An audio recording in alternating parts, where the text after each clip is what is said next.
Hello guys, this is your friend and we are back with a new fanfic. Which is What If Naruto Was a Genius Who Had His Real Power Sealed Away Part 1. And if you enjoy this fanfic then please press the like button and subscribe to my channel for more fanfic like this. And now let's start the fanfic. Hiruzen Sarutobi, the Sandaime Hokage massaged his temples as he looked down at the little blonde boy who had a determined look on his face. He had been visiting the boy in order to give him a monthly allowance and help him shop for groceries as he lived alone. It might be odd that a little boy like this lives alone, instead of with his parents or in an orphanage, but the little boy held within him a massive little deterrent that kept most from wanting to care for him. Naruto Uzumaki held within him the ultimate Biju, the Kyuubi no Yoko. The same demon that had attacked and nearly annihilated Konohagakure no Sato, the village in which this story takes place. Naruto, I can't let you enter the academy. Naruto's face scrunched up, trying to decipher why, but Gigi, you told me other kids ninja as young as me training as ninja, why can't I? Hiruzen did have to admit to that nugget of truth. Clans in Konoha such as the Uchiha and the Hyuga trained their children from around the time they could walk to become shinobi. Kakashi Hatake had graduated from the academy at the age of 5 and even been promoted to Chunin at the age of 6, same for other prodigious ninjas such as Itachi Uchiha. Hiruzen knew it was somewhat hypocritical of him to deny Naruto the same chance that they received. But the people of Konoha would never accept the demon spawn training in the ninja arts right in front of them. This was more for Naruto's safety. The worst thing to him was that he couldn't even tell Naruto why he couldn't allow him to join. That the irrational fear the village as a whole had of him being the Kyuubi reincarnated wouldn't allow them to see him as just a little boy that wanted to prove himself to them all. Hiruzen patted Naruto's head and looked down at him patronizingly. I'm sorry Naruto-kun. Maybe one day soon I can let you join, but not now. Naruto watched the old man walk towards his door and shut it on his way out. XXX. Naruto walked aimlessly around Konoha, trying to ignore the looks that he wasn't getting. He didn't get why Gigi didn't want him to be a ninja. He knew he would be the best ninja ever, that was all he would settle for, no matter how hard he had to work. There was something he wasn't getting, and trying to think about it made his head hurt.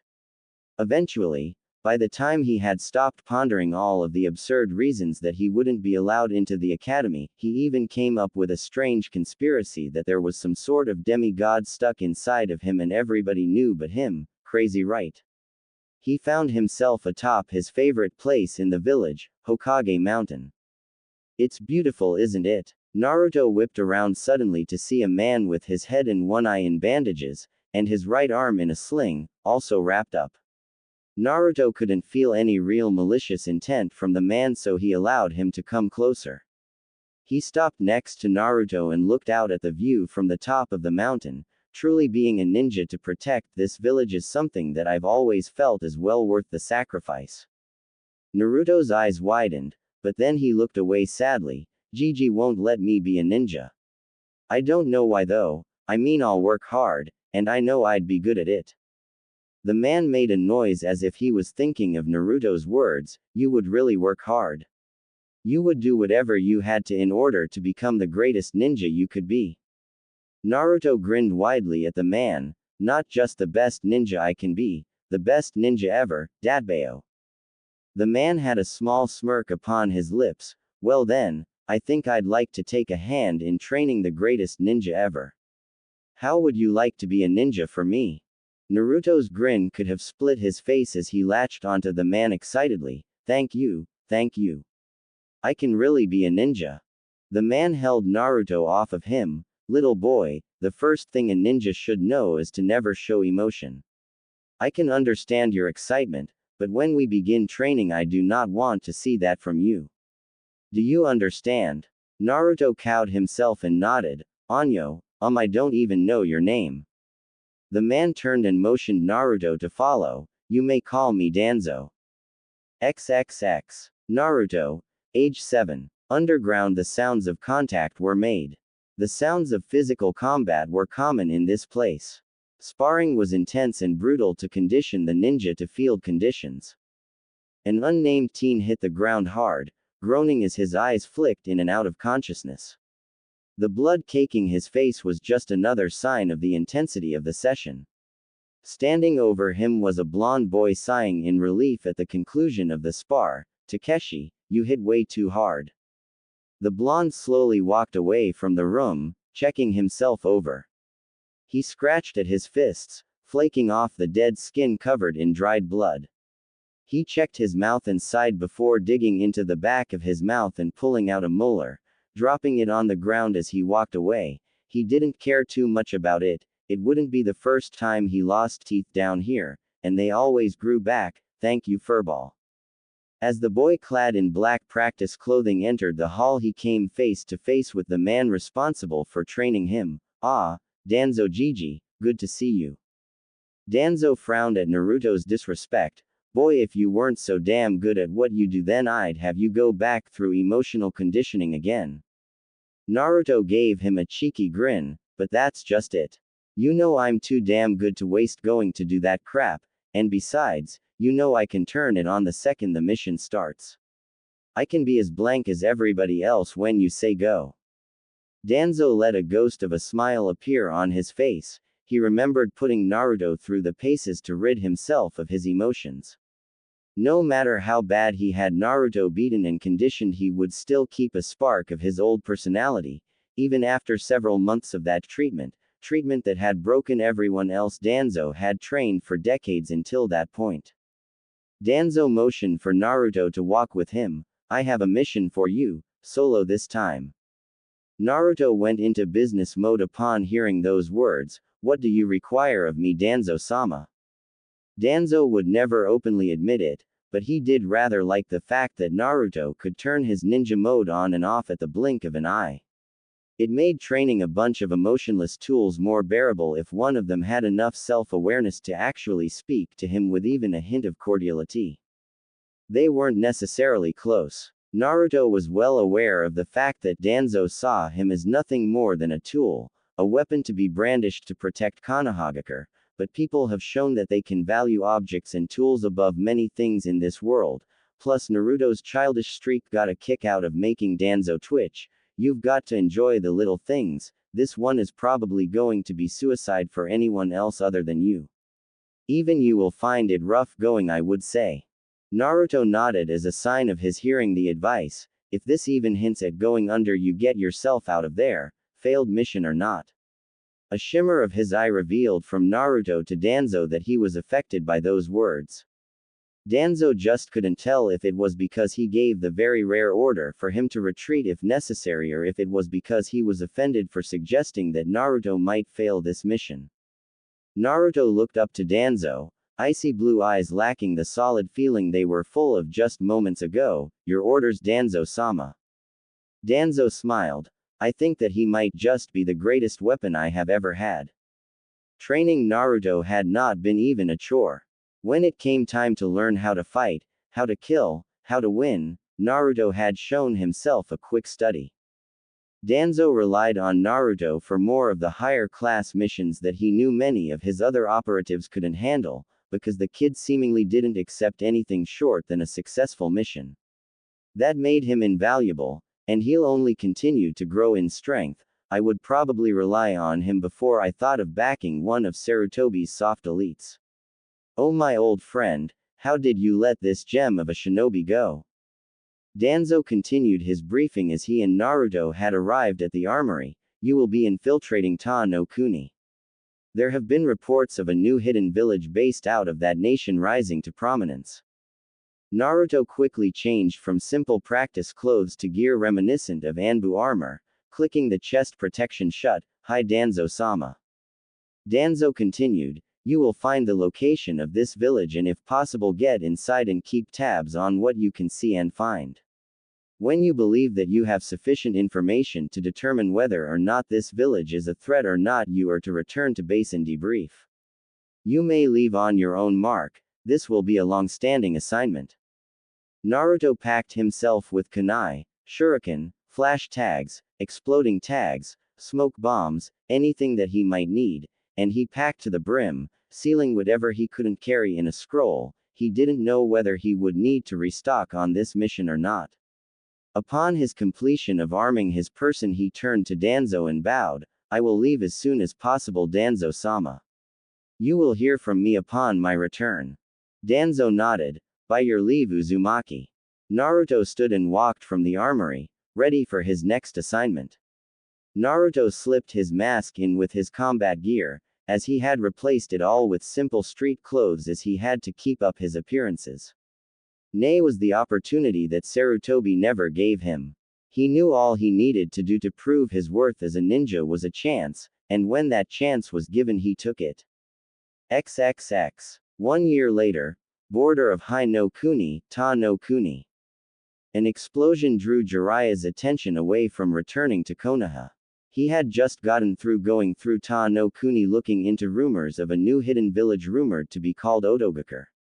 After finding enough to bring back to the Hokage, he made a hasty retreat to the border, and from the sounds of things he wasn't the only one. Jiraiya eventually found himself on the heels of a blur in the darkness. Jiraiya slipped into the shadows of the trees to speed ahead of the fleeing mystery shinobi. However, this was unnecessary as the person in question collapsed and dropped to the forest floor in exhaustion. As Jiraiya walked closer, he saw deep cuts and gashes all over the body of the Anbu, or so his armor had him believing. Jiraiya whistled as he took in the age of the blonde boy on the ground. They're sure starting him younger these days. Jiraiya refrained from moving the mask of the boy, on which he saw a leaf insignia, as Anbu had to keep their identities secret for as long as was feasible to the masses. Jiraiya picked the boy up and made for Konoha, interested in this current situation. XXX. Jiraiya had set the boy down in Sarutobi's office and had requested that his Anbu guards leave the room. Sarutobi-sensei, you could have sent me a message that you already had someone in Odo checking things over. I think I might have blown his stealth when I made tracks and left that place. Hiruzen's eyes darkened. I didn't send anyone into Ta no Kuni. I expected you to look into it yourself and send word back, like you are now. This Anbu isn't mine. I would never allow a child this young into their ranks, never again, not after Itachi. Jiraiya scratched his white mane. Well, I kind of figured that, but I thought you might have made an exception or something. Sarutobi rose from the desk and walked over to where the masked boy lay. He narrowed his eyes at the kanji he found right by the leaf symbol on the forehead. Danzo, nay again. Jiraiya sighed. I thought you handled him and that group of blank faces. He's still doing this. Jiraiya shrugged. Well, at least he also recognizes Oto as some kind of unknown quantity. Hiruzen reached down and pulled off the mask. What he saw almost gave him a heart attack. Naruto. Jiraiya ran over, looked down, gaping at the sight. Kami, he looks just like Minato. Wait, Sarutobi, is this Minato's child? Hiruzen settled himself somewhat. Yes, Jiraiya. This is his child. Danzo must have gotten his hands on him. I should have known. When I went to see him, he was becoming progressively more aloof and secretive. I stopped getting reports about him around town completely. I figured he must have just been keeping a low profile, but I never would have guessed. Jiraiya looked angry. Danzo turned Minato's son into a mindless drone. I'm going to. Jiraiya, wait. Jiraiya turned to face his teacher with an angry look. The council wanted him to be trained under Danzo's watch anyway. They'll see him in the right if this gets out. You and I are the only ones that know about this. Jiraiya bared his teeth. He won't tell us anything about Danzo. Even if he had any real reason to tell us anything, Danzo has seals on his ninja that keep them from speaking about Nate too freely. I've seen it. Hiruzen nodded. I know. So what if instead of using him to get to Danzo we just take him away from that place entirely? Seeing Jiraiya's confusion, he elaborated. Danzo won't move to retrieve him no matter how valuable he knows a Jinchuriki is to his goals. All we need to do is keep him under watch and seal him. Jiraiya nodded in agreement. So what? Memory seal. Chakra seal. What exactly are we sealing? Everything. Jiraiya's eyes widened. Now when you say everything. Hiruzen stood back up. I mean everything. His entire mind and body have been utterly conditioned by Danzo to fight. He would have never been out there if he wasn't at least as strong as one of my Junin. Danzo wouldn't have allowed it. Seal it all. If we just seal his memory, then he would still be infinitely more powerful than any academy student, even without the knowledge of all of the techniques. Just with the academy techniques he would still obliterate any academy student. Jiraiya looked at the unconscious blonde on the floor. I don't like this Sarutobi-sensei. What will you do with him then? Hiruzen picked the boy up and put his mask back on. I will allow him to enroll in the academy. I'm wearing the council down. Soon I can get them to let him attend. Him staying off of their radar has helped considerably. Jiraiya followed Hiruzen down to the depths of the tower to commence with the sealing of the young boy. XXX. Nay base. Konohagakure. The sound of a door shutting sounded through Danzo's speakers on his desk. The injured man put his face into his hand and groaned, Uzumaki, damn it. Jiraiya, how was he to know the wandering sage was in Oto as well? From the sound of things, the flamboyant shinobi had placed their forces on high alert upon his own exit, and with Naruto stuck inside that buzzing hive, with everyone searching high and low for anything amiss, the boy had run into quite a bit of trouble when he took to making his own hasty retreat. Danzo's weapon was lost to him now. He knew Sarutobi would never allow him to get anywhere near Naruto again. Danzo pulled out a bottle of sake and poured himself some. After tossing the alcohol back, he grimaced slightly, and we move along. XXX. 4 years later. A blonde in an orange jumpsuit sat down deep in the forests of Konoha. Man, that was so easy. Why wasn't that the regular graduation exam? The boy unfurled the scroll in his grip and read it. Oh man. Kage Bunshin no Jutsu. Bunshin, my worst technique. He sighed and put on a cocky grin. Right then, let's get started.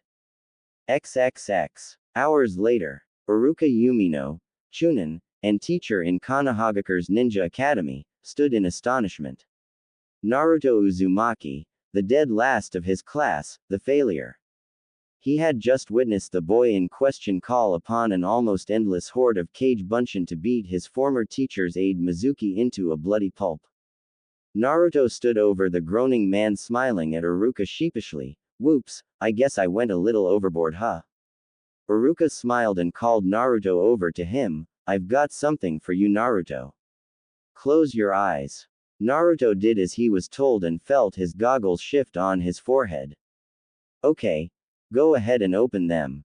Naruto opened his eyes and saw his smiling instructor, Sans Hite 8, holding his goggles. Congratulations, Naruto.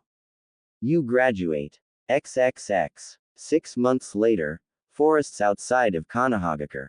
Naruto was smashed back by Gaara in his monstrous form. Naruto sailed through branches until he landed against a tree and slumped against it. Naruto grunted in pain as he sat up to look at the insane Suna ninja. Gaara had a maniacal grin on his half-demonic face. You are weak, Uzumaki. You lack power. Sasuke landed on Naruto's branch, looking worse off than Naruto himself was, with strange black markings on the right side of his body. Naruto, get out of here. Get Sakura and run, I'll handle this guy. Naruto went to speak when Sasuke clenched his fists. If I can't win here, then I'll never be strong enough to defeat him. I will have reached my limits. Naruto looked at Sakura, pinned to a tree trunk with Gaara's sand slowly crushing her. Naruto stood up and wiped the blood from his lip. He looked down at Sasuke. Don't worry, Sasuke. I won't lose here. Naruto flipped through hand signs and slapped his palm to the tree branch. A puff of smoke revealed a small orange toad. Hey there, I'm Gamakichi. Got any sweets? Naruto flipped out. I can't believe this crap. What's with you stupid toads? I can never get a useful one. This is really not the time for this. The small toad jumped onto Naruto's head and gave him a raspberry. So you're an amphibian hater, huh?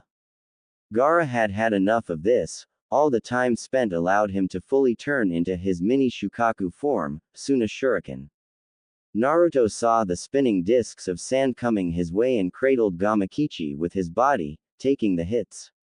He flew back and hit another branch. Gamakichi looked at him in concern as Gaara cackled, "You see Uzumaki. Only when you fight for yourself can you truly be strong. I'll wait for you to realize this and leave your friends here to die so you can escape." Naruto wordlessly placed Gamakichi down and turned to face Gaara. The look in his eyes irked Gaara, who sent another salvo of sand shuriken at Naruto, hitting him dead on and sending him back again. Naruto stood up almost immediately. "What is this feeling? I feel stronger, like that didn't hurt at all." Sasuke looked at Naruto as he saw Naruto's strength returning to him. As a burst of visible blue chakra erupted from Naruto, the blonde's look of confusion and awe at himself turned to a wail of pain as he clutched his head and dropped to the ground screaming. XXX. Naruto's mindscape. The Kyuubi no Yoko was bored. Bored. It had been bored for years. Ever since Naruto's memories and skills had been sealed away, there wasn't any action for it to watch, or even partake in as Naruto was wont to do from time to time. When the boy finally made his return during his month of training with Jiraiya, he was noting like the Naruto that had earned his respect in his childhood. This Naruto was loud and brash, with no true talents to back it up with. The old Naruto wasn't nearly as loud, and while he had his moments of being a loudmouth, he always had the talent to go with it and the drive to do better. The seal had handicapped him and his thinking for 4 years. The Kyuubi really couldn't even say that the new Naruto had potential. The old one had potential, and he had started achieving it, then it was taken away, and no one can have potential twice in their lifetime. As it pondered how exactly it was going to break out of its rotting prison, many markings appeared on the outside of the Kyuubi's cage. At first it was confused, until it remembered the exact same patterns appearing 4 years ago right before everything turned to shit. "Oh, it's about time. Took you long enough, ninjin." Focusing its chakra into a line, it pushed it out from the bars of the cage slowly so as to not upset the Shiki Fujin. Finally the chakra made contact with the walls and began to cover the lines, following them straight to the source. As the Kyuubi watched the lines turn red and rush off down the halls of Naruto's mind, it allowed itself a triumphant smirk on its vulpine features. "Welcome back, Kit." XXX. Temari had seen the Uchiha fight Gaara. He had done well until he ran out of chakra and began getting decimated by Gaara until his orange-wearing teammate came onto the scene. Then he ended up getting beaten down too. During his beating, however, he began to gain energy, taking Gaara's shots and walking right through them. He exploded with raw chakra, and Temari had never seen anything like that before. Chakra visible to the naked eye, so much that it seemed strange to the boy himself. As he began getting a handle on the situation, he collapsed, screaming and holding his head all the while. As he lay on the tree branch, a strange mark appeared on his head, forcing lines to branch out over his entire body, covering him from head to toe. Temari shook in place on her branch. "They're all freaks, every last one." The lines suddenly turned red as a massive pressure filled the immediate area. It didn't feel evil, malicious, angry, or anything. It just felt like Naruto, just magnified 100 times. The lines faded away from the down blonde. All attention turned to him as he groaned and stirred on his belly. He quickly snapped to his feet and looked around his own body, flexing his fists and shaking out his legs. The only noticeable change in his base appearance was the scar going down his eye, a battle scar that wasn't existent a moment ago. He had an angry sneer on his face before he shook his head pitifully. "Kami, I suck, I'm as weak as a kitten like this. What happened to me? I'm confused." Sasuke looked up at Naruto. It was the same kid that had been there a second ago, and yet it wasn't. He looked like Naruto, but he didn't move like Naruto. He moved like he was coiled and waiting to strike, as if he expected an attack coming from anywhere. His eyes were the same bright blue like Naruto, but now they had more in them than just the infinite brightness they usually held. It was still there, but there was more that Sasuke couldn't quite see. He was as calm as they came. You wouldn't even know that he was preparing to get into a fight from looking at him, and he looked out at Gaara without fear, anger, interest or anything, and he accentuated this by sighing and speaking his next words, "All right Gaara, I don't know what the hell is going on with me right now. I have an idea, but I need some damn answers, but to do that I need to go back to Konoha. I need to go back and end this invasion and you're in my way, so, it's time to get you out of the way." Naruto's head was splitting. The rush of memories returning to him in that instance gave him the mother of all migraines, and the dueling memories of his time in Nae and the memories that he assured himself were implanted somehow weren't helping at all either.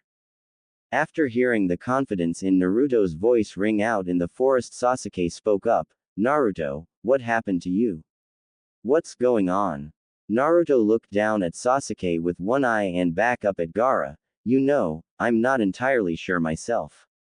Right now, I feel like crap, but compared to the way I've been feeling for the last 4 years I feel amazing.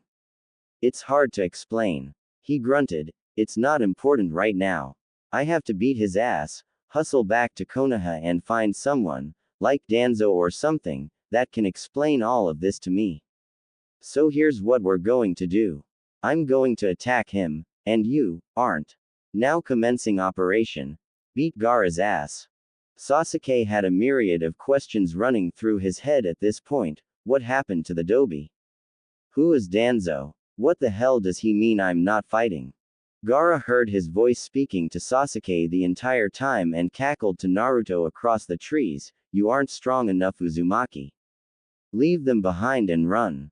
Nothing has changed, you still don't fight for yourself."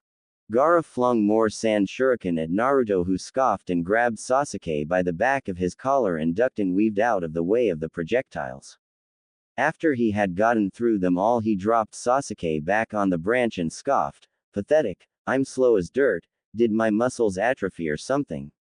I became a ninja anyway, which means I should be conditioned like a genin, I should have kept my speed at least." Gaara looked at Naruto looking himself over after dodging with Sasuke. This angered him. It was like Naruto was ignoring his existence, just like everybody else, don't ignore me.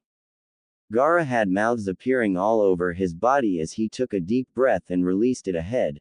Fuden, Mugen Sajin Daitapa, wind release, sandstorm devastation. Gaara released a massive blast of air in a sandstorm in Naruto and Sasuke's direction, tearing off branches and cutting into the bark of trees. As the wind died down, Gaara couldn't see Naruto or Sasuke, no sign of either. It's a shame. Gaara turned around to see Naruto standing behind him right before Naruto's fist lifted him off of the branch and sent him crashing to a lower level. Naruto crouched on the branch and watched Gaara try to stand. "You had a defense that only the fastest could bypass and only the strongest could breach, and what do? You cast it away for raw power when things get a little tough. Raw power can only overwhelm skill and finesse in extreme qualities." Naruto pointed at Sasuke, who was over by Sakura, Pakun, and Gamakichi. "You beat him in this form because he was already burned out when you transformed. He used Chidori twice here, once during your fight in the stadium, and I'm sure he tested it one time when he and Kakashi were late. If he had more shots then you wouldn't have won."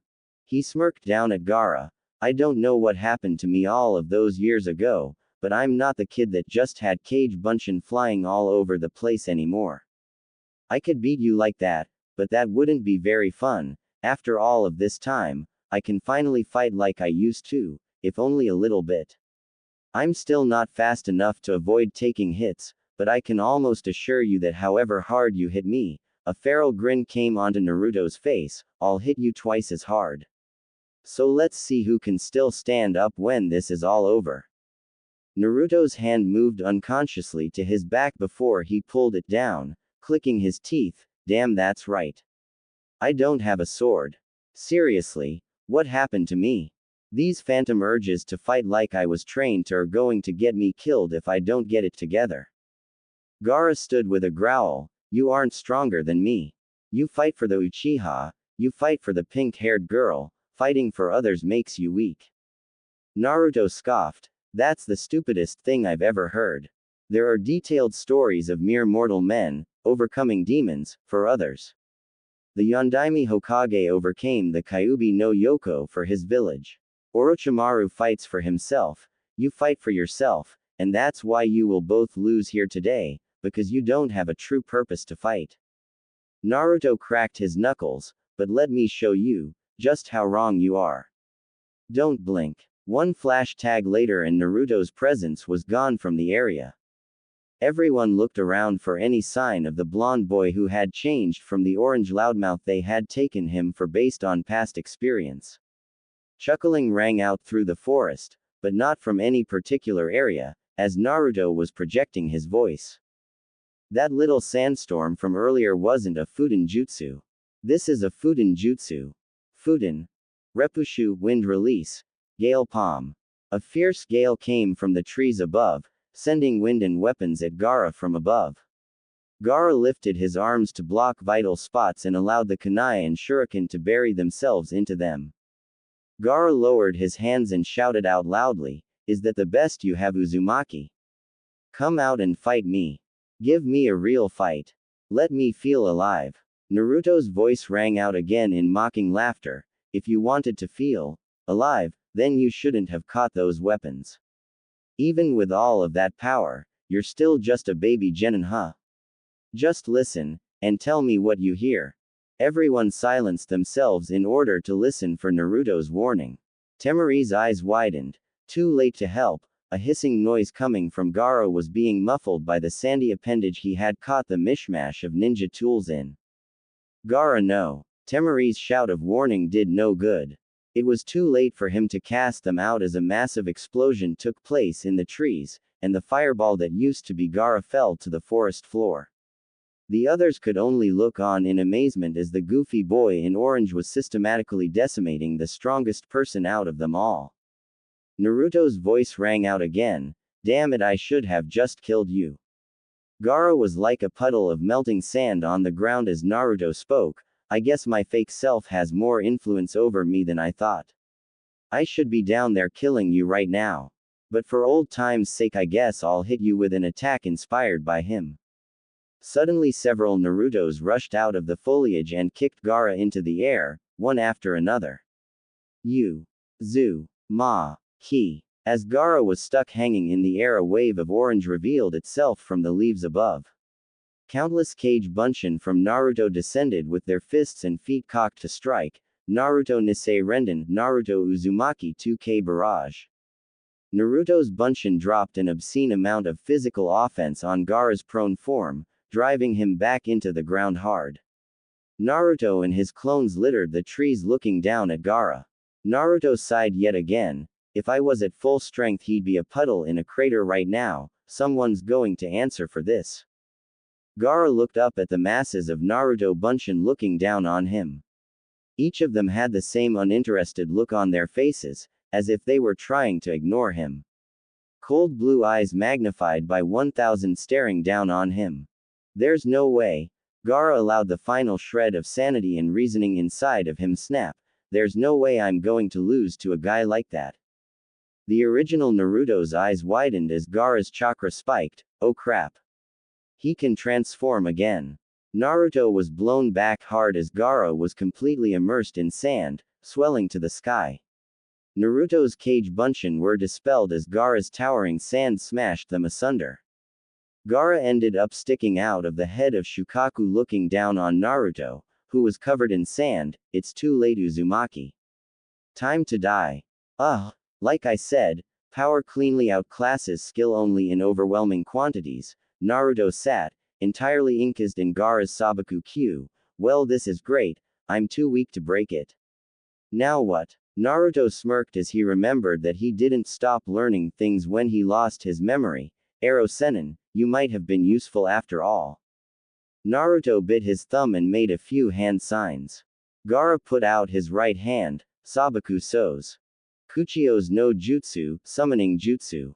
In a massive burst of smoke, Naruto found himself seated atop the head of Gamabunta smirking out at Gaara. "You didn't think it would be that easy, did you?" Naruto looked down at Gamabunta. "Hey there, boss Toad.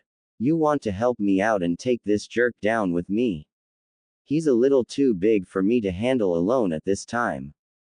Gamabunta directed his gaze up at Naruto. Something feels different about this Gaki, like he isn't as frantic and spastic as he was the last time I saw him. Gamabunta huffed out smoke from his pipe. Ikibi no Shukaku, no can do kid. Why would I want to go out of my way to fight a guy like that? Naruto deadpanned the giant toad a look. I thought summons were supposed to help their summoners fight in situations like this. Naruto pointed out at Gaara. Shukaku, look at that thing. If you don't help me, then I'll end up a bloody smear on the bottom of its foot for sure. Gamabunta laughed. Tough. We haven't even had a drink yet. I can't accept you as my summoner until we share a drink together. Naruto glared down at him. You'd better be the one supplying then. Because my genin ass can't afford enough liquor to get you even slightly buzzed. Gamakichi then appeared and landed on Naruto's head. I'll help him out, pops. I like this kid. Gamabunta looked at the smaller toad in surprise. Gamakichi. What on earth are you doing here? Gamakichi looked at his father sheepishly. I just wanted to come out and see the outside world, you know. He pointed over at Gaara. Shukaku, and then that guy tried to bully me. Our boy here kept me alive and started kicking that guy's butt, but then he cheated and got all big, and now here we are. Gamabunta glared out at the sand spirit. Alright then, Gaki. You helped out my son, I appreciate that. You're alright with me. You have my support in this fight, but we're still having that drink later, you hear? Naruto stood up and nodded, his face hardening as he looked out at Gaara. Gamakichi, you're going to want to get off of my head for this next part. Gamakichi got off of Naruto's head as Gamabunta drew his tanto and held it at the ready. Whenever you're ready, boss Toad, give him hell. Gamabunta launched forward and dug his sword into Shukaku's arm. With one mighty heave he lopped it off, dropping it uselessly onto the ground before he jumped back to his distance and stared at his opponent. Gamabunta huffed in exhaustion. That almost took everything I had, and all I took was his arm. Naruto smirked down at Gamabunta. Wow, and I thought I was out of shape. I've been out of full commission for 4 years, what's your excuse? Gamabunta eyed the boy. Watch it, brat, or I'll squash you. The smile disappeared from Naruto's face as he looked back out at their mutual foe. Kill me later, we still have a problem. Gaara looked at Naruto excitedly. Interesting Naruto Uzumaki. I like this. This is a fantastic battle. Gaara brought his hands into the ram seal, Tanuki Niri no Jutsu, feigning sleep technique. Shukaku's star-shaped pupil spun wildly and he yelled to the sky, I'm free. Naruto kept an impassive face. He just made this a lot more difficult, didn't he? Gamabunta nodded with the boy on his head, and why wouldn't he? Alright, let's try something here. Shukaku inhaled deeply. Futen, Renkuden, wind release, drilling air bullet. He launched a massive air ball at Gamabunta, who prepared his own attack. Suiten, Teppadama, water release, liquid bullet. Naruto flew through his own hand signs. Let's give you a boost, boss Toad. Futen, Daitapa, wind release, great breakthrough. Naruto let out a massive crushing wind that sped up Gamabunta's water bullet, forcing it to obliterate Shukaku's attack on contact. It continued on to collide with the demon itself, knocking it off balance and sending it to the ground. Sasuke was watching the fight with envy. Naruto had seemingly hit some mental switch in his head and now Gaara couldn't even touch him. What kind of power is this? This Naruto is completely different from the one I've been working with for so long. Temari was completely overwhelmed. She had left to find Kankuro after Gaara had fully transformed and returned. Thinking that Gaara had killed Naruto and moved along towards Konoha, she wanted to bypass him entirely and avoid his killing spree. When she returned, she was shocked to see that Naruto was not only still fighting, not only forcing Gaara into a full possession, he was winning. She and Kankuro had to check to make sure they weren't dreaming. This boy. He isn't normal. How can he keep pace with Gaara? Naruto looked down at Gamabunta. So how do we end this? Gamabunta was impressed by Naruto boosting his attack. He knew it would have been a stalemate otherwise. This really isn't the same kid from last week. Gamabunta remembered that Naruto had asked him a question. We need to wake up the host. The boy on his head, you need to wake him up. Naruto frowned and grunted. Killing him would be easier, way easier. We can just pepper him with big attacks until Gaara's a big red blotch on his forehead. He's totally exposed. Gamabunta chuckled. That's ruthless Gaki. It's an idea that would give us more problems than answers, though I'm afraid. Killing the medium in the midst of a full possession could end up with the demon being freed. It already has a form to go with its soul, so it wouldn't need the host in that instance. The blonde nodded. Okay, so wake him up it is then. He furrowed his brow in thought. But all of my attacks that I could launch from here can kill him. I need you to get in close so that I can wake him. Gamabunta looked at his hands. These webbed hands of mine aren't much for grabbing a hold of things. How do you suggest I get him? Naruto scoffed. I said get close, I didn't say grab him. I can reach him myself, don't you worry. Gamabunta prepared to charge, as Shukaku reached an upright position once more. Naruto closed his eyes to get in touch with his inner demon. Naruto's mindscape. Naruto appeared in the sewer of his mindscape in front of the Kyuubi's prison. Naruto looked around and shook his head. Kami, this place is a dump. I didn't leave this place looking like this. Demonic laughter rang out from behind the bars in front of him. No, you didn't, Ninjin. Whoever placed the seal on you messed with your mental functioning and reverted your mind into a dump, as you can plainly see. Naruto nodded. So will it get better? Because this is seriously depressing. Wait, seal. There was a seal on me. Yes, Kit. If your mind goes back to the way it was before 4 years ago, then your mindscape will return to its former state. The Kyuubi turned serious at this point. There was a seal placed on you after your disastrous mission to Otogakure. I can't tell you who did it because I was unconscious from using so much chakra to heal your wounds and keep you going until you reached the border. I woke up here, again. Needless to say, I wasn't too happy. Naruto laughed slightly. So that's why you were so pissed off when I showed up here last time.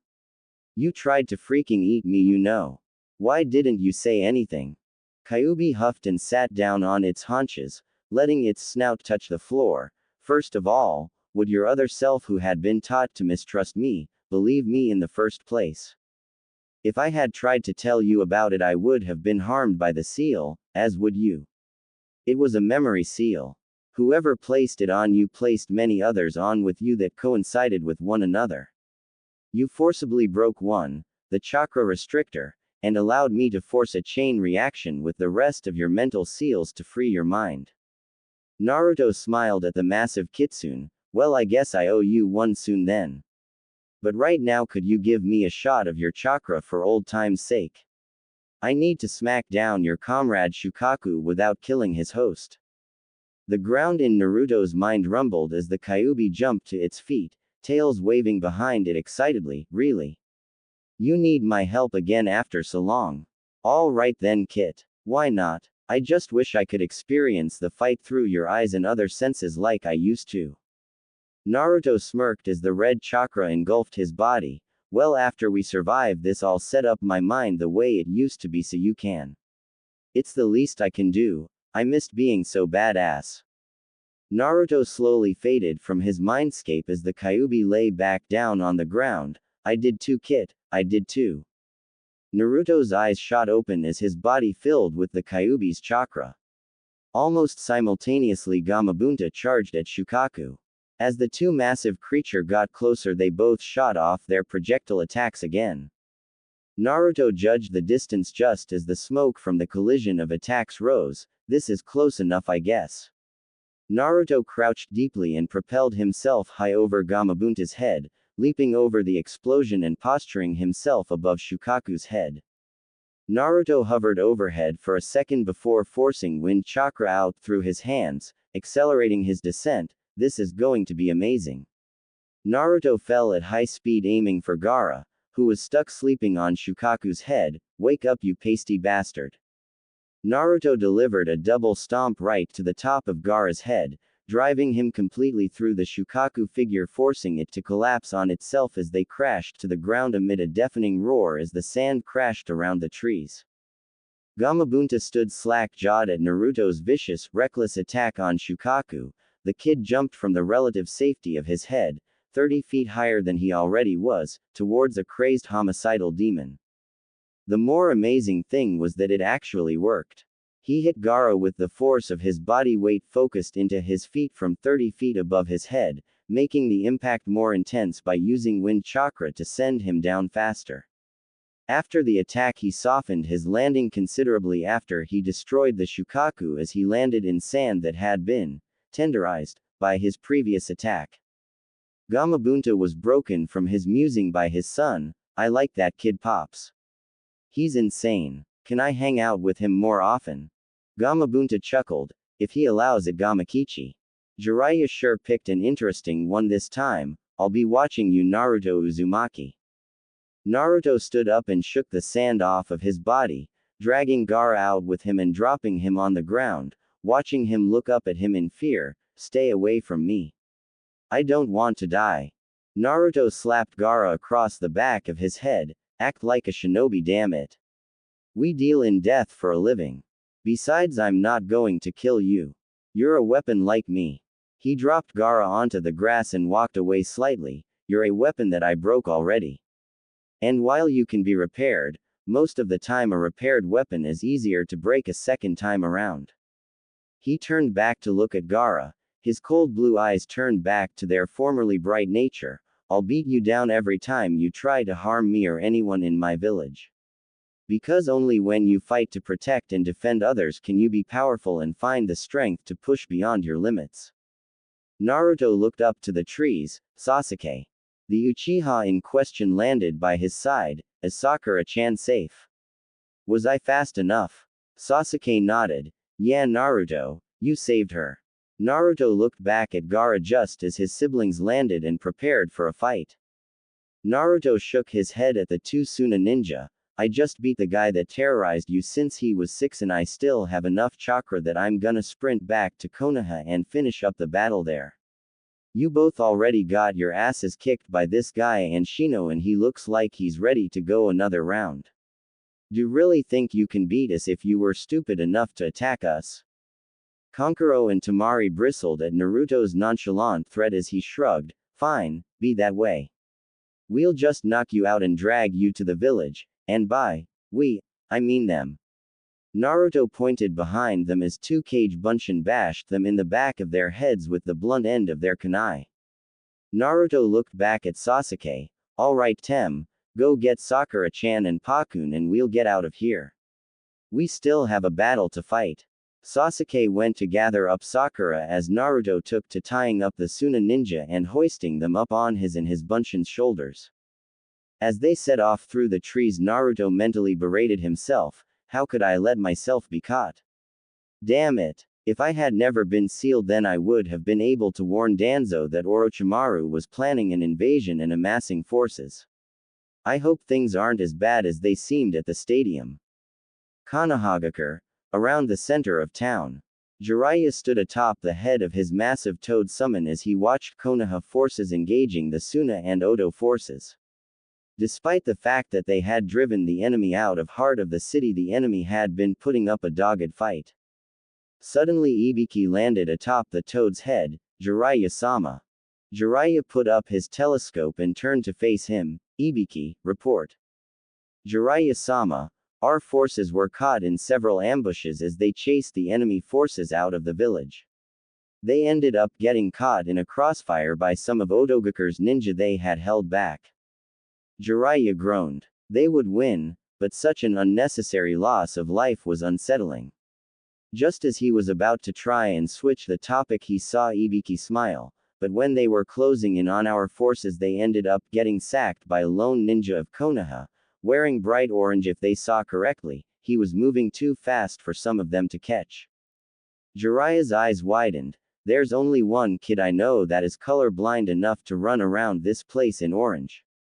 Ibiki nodded. At the same time, a Kage Bunshin of Uzumaki and Sasuke Uchiha arrived at the hospital with their female teammate. And on the other side of town, he delivered the children of the Kage to a makeshift POW site, in good condition too.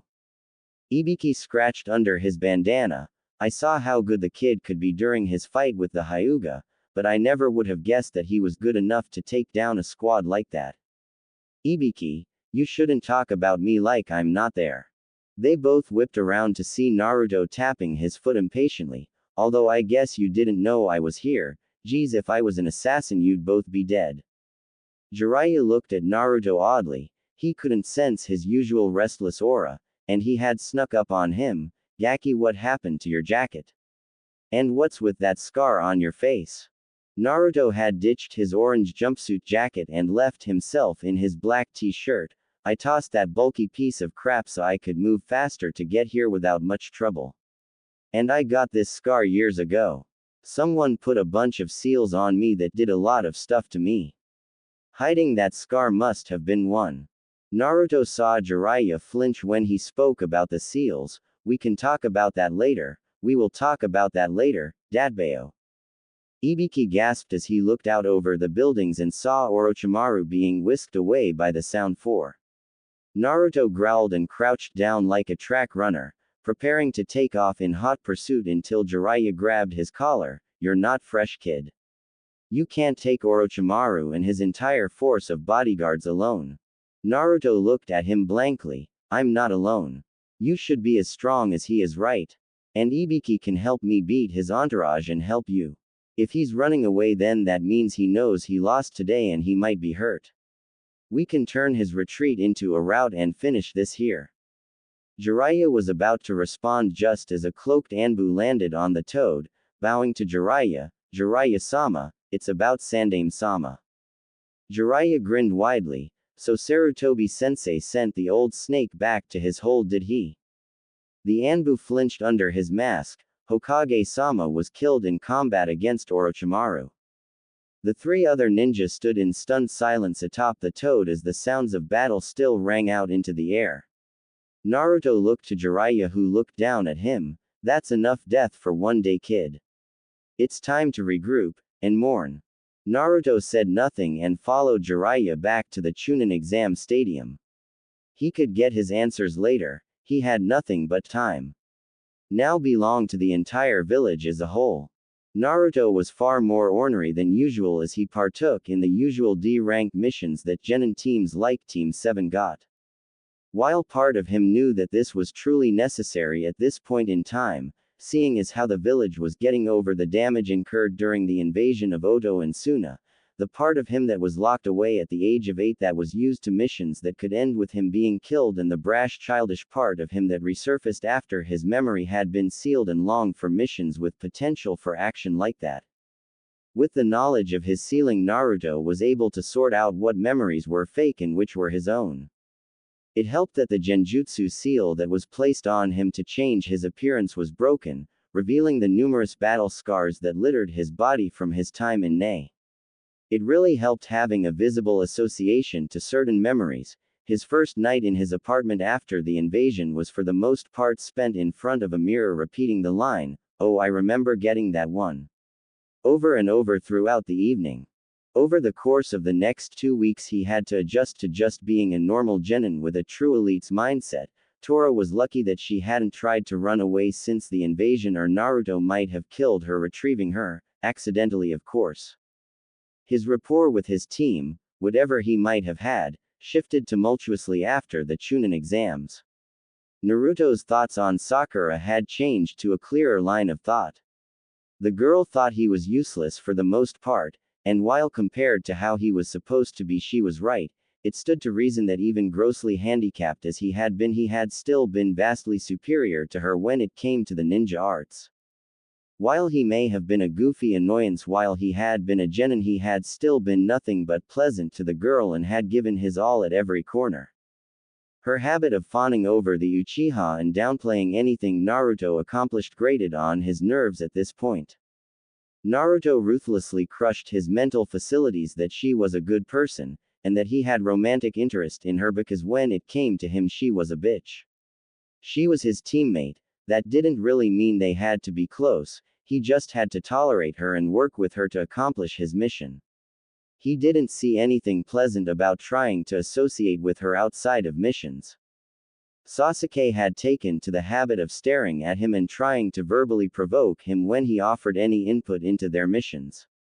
Sasuke had been feeling inadequate after seeing how Naruto not only saved him from Gaara, he had dispatched Gaara handily without too much effort, captured the Kage's children swiftly thereafter, and headed back to Konoha and routed an Odo ambush against a Konoha squadron.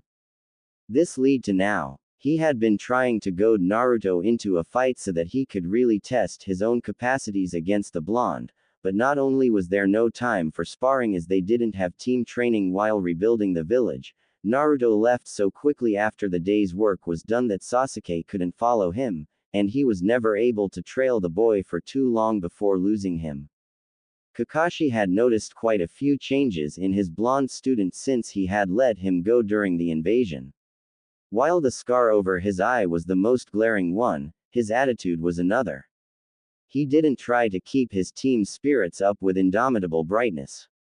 He still cracked jokes, and his overall timing was vastly superior now, Kakashi had to admit, but they were bright flashes in an otherwise dreary day of rooting through Konoha's rubble. Naruto no longer took to calling him Kakashi-sensei. When he reprimanded Naruto on this habit he had seemingly picked up, Naruto responded by saying that he hadn't taught Naruto anything other than tree climbing, and he technically learned how to do that years ago, he just forgot. Kakashi noted the bitter tone in Naruto's voice when he said, forgot, but didn't press too much. He figured that Naruto was still bitter from being cast aside during the Chunin exams. The differences in Naruto's gait, actions on missions, and how he now treated his teammates showed him that there was a vast change in Naruto that he couldn't pinpoint exactly. He watched Naruto drop another stack of wood by the building that his team was working on at the moment, and walk off again to grab more. There was something he was missing about this. Team 7 had been dismissed for the day and Naruto had taken to wandering around Konoha. He had taken to treating the villagers with the same apathy and looks of annoyance that they gave him. He didn't care about them, he was in a bad enough mood as it was. He had been unable to find Danzo since the invasion ended. In his haste to track his trainer down and report back to him, as he technically never failed or completed his mission, he had found that the older base for Nei had been abandoned. Cursing the old cripple out in his head, he realized just how difficult it truly was to find Danzo when he didn't already know where he would be. You'd think there would only be so many places that you could hide a group like Nei in this village. Naruto understood things from both sides of the fence. He understood how Sarutobi disliked a secret branch of the military that he didn't directly control running rampant under his nose. It wasn't good for a supposed military dictatorship, as Konoha was supposed to be, to have something like that among them. It was unnerving to say the very least. But Naruto knew that if he truly knew that honestly, Danzo only had around 20-25 well-trained ninja, including himself. Compared to Konoha's forces, it was simply a drop in the bucket. And while Konoha's true forces had a never-ending supply of recruits and potential, only certain types ever had a chance in Nei, and they weren't readily replaceable. Nei took Konoha's dirty missions. The jobs that somebody had to do, the kind of stuff that stepped on people's toes on the large scale of things, but if they never took place then it would expose Konoha's back to the lions. The killings that Konoha couldn't be caught having any hand in, the alliances that could substantially benefit Konoha but that had less than moral basis. There was a reason that the seemingly most powerful village in the nations didn't have too many problems regularly compared to the others.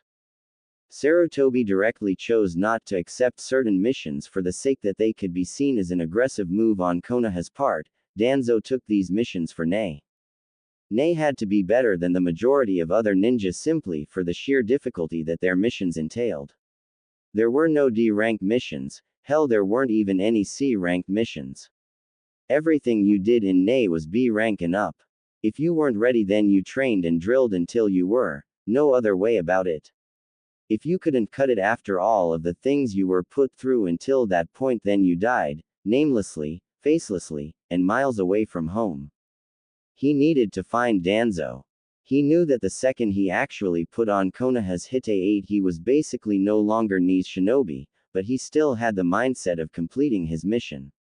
He also wanted to find out exactly what the hell happened to him. If anyone knew, Danzo did. His thoughts then drifted to the mission he had been tasked with as he clenched his fists, his emotional nature spilling out. If only he had gotten back sooner, if only he hadn't stuck around for so long, if only somebody didn't get a wild hair in their ass and sabotage Otogakure's information department with explosives. If only all of those things hadn't happened, then he would have been able to return and send word on Oto's plans. He had found everything. He found that it was being run by Orochimaru. He found that they had a then-rookie Konoha genin, Kabuto Yakushi, as his lead spy. He found that Orochimaru had finished his immortality jutsu. He'd even had the misfortune of seeing it being performed. He couldn't eat for the rest of the week afterwards. He even knew Orochimaru's main ambition for coming, and when he saw the markings on Sasuke during the fight with Gaara, he mentally kicked a pothole into his ass. Naruto's eyes panned around the village as he walked, all of the people taking part in the restoration of their homes. If he had broken the seal on himself even a day sooner, how much loss of life could have been diverted? How many lives need not have been lost? Could the Sandaime have been able to take the proper precautions to acutely prepare for Orochimaru accordingly? He looked up at the Hokage monument as his thoughts drifted to the third face from the left. He had gotten much closer to the old man after he had been sealed. His mind had almost reverted back to its 4-year-old state, and he reached out to the only person he really knew. Even trying to bury his emotions, he still felt a faint sting at his eyes that he had to push back. He had to put his thoughts on the back burner for now, as he saw Jiraiya leaning against a fence looking at him. Naruto strode up to his side and spoke coolly, "So what do you need from a lowly little genin like me, Ero Sennin?" Jiraiya pushed himself off of the wall. "I want you to come with me to find someone." Naruto raised his eyebrow. "Aren't you the Hokage now?"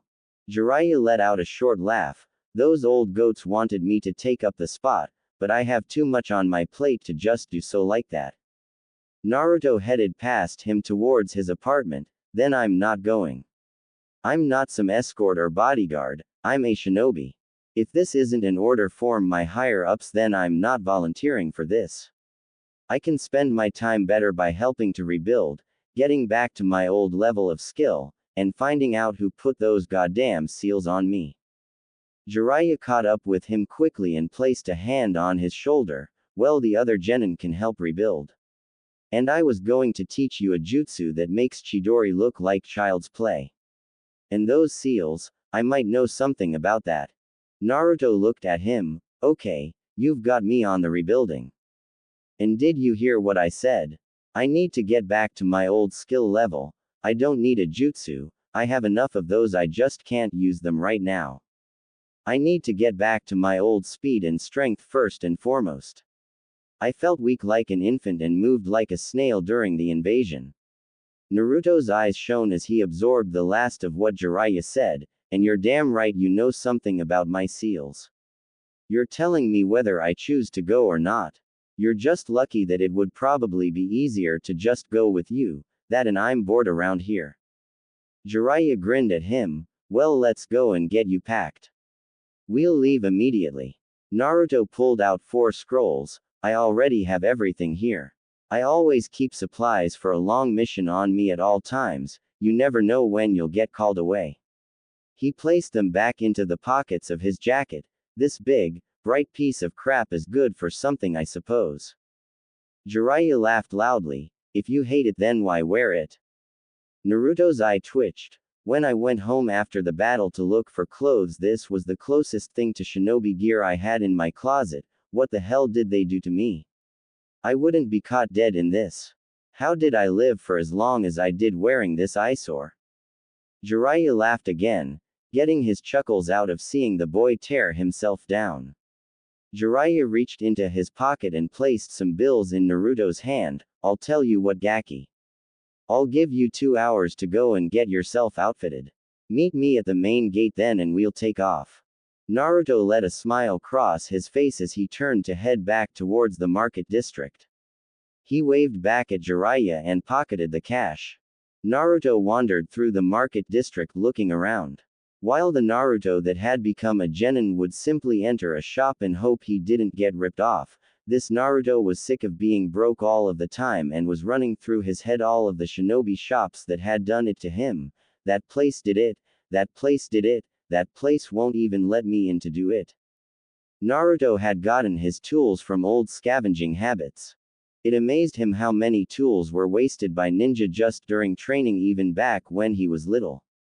He cultivated his pack rat habit back when he was first being trained by Danzo, storing all of the usable things he could find for himself as a sort of surplus and handing the broken and unusable stuff to Ni's armory to be melted down and remade. Apparently he continued that little habit when he had been sealed as well, because he still had tons of weapons sitting inside one of his closets in the apartment. Naruto stopped at a rather plain-looking shop, and having no memory of ever being in there, he opted to give it a shot. Tenten yawned as she sat at the counter of the weapons shop her family owned. She wasn't having a good overall month. She had gotten destroyed in the preliminary rounds of the Chunin exam by that Suna Kunoichi Tamari and was forced out of contention. She had decided to help her teammate Neji train for the final exam for the month in between tests and had even gone to the competition to watch him mop up the competition. Things don't always work out like that, huh? She then had to watch him be utterly beaten by the unassuming blonde kid that was on the same team as the Uchiha, the dead last of the class under hers. He cut down his Juken and not only got up from Neji's best techniques and shrugged them off, he reopened his Tenketsu after they had been sealed off. He even had enough strength afterwards to run around the stadium in celebration after he won. Then she ended up being put under a genjutsu that engulfed the stadium and missed the invasion of Oto and Suna. After the invasion was over, she spent more time at her family's shop, seeing as her sensei was spending a lot of time at the hospital with her green-clad teammate Rock Lee due to his grievous injuries, but it wasn't busy, seeing as how there weren't a lot of ninja that needed to stock up for missions, as they were helping with the reconstruction, so here she sat, bored. Yep. Not a good month overall, one could say. The bell to the store rang, signifying a potential customer. Hello, welcome to. As Tenten's eyes drifted to the door, she saw the very same blonde kid that had beaten her teammate looking around her shop. Hey. Naruto turned to face her curiously. Realization spread over his face. Oh, hi there. Tenten, right? As she looked at his inquisitive face, she noted the scar sitting over his right eye. Huh, that's new. She pointed out at him accusingly. You're the kid that beat Neji. The tone of her voice stated it like he had committed some kind of crime. Naruto tilted his eyebrow. My name is Naruto, and don't look so shocked. Was I supposed to let him win or something? Tenten was taken aback by his calm answer.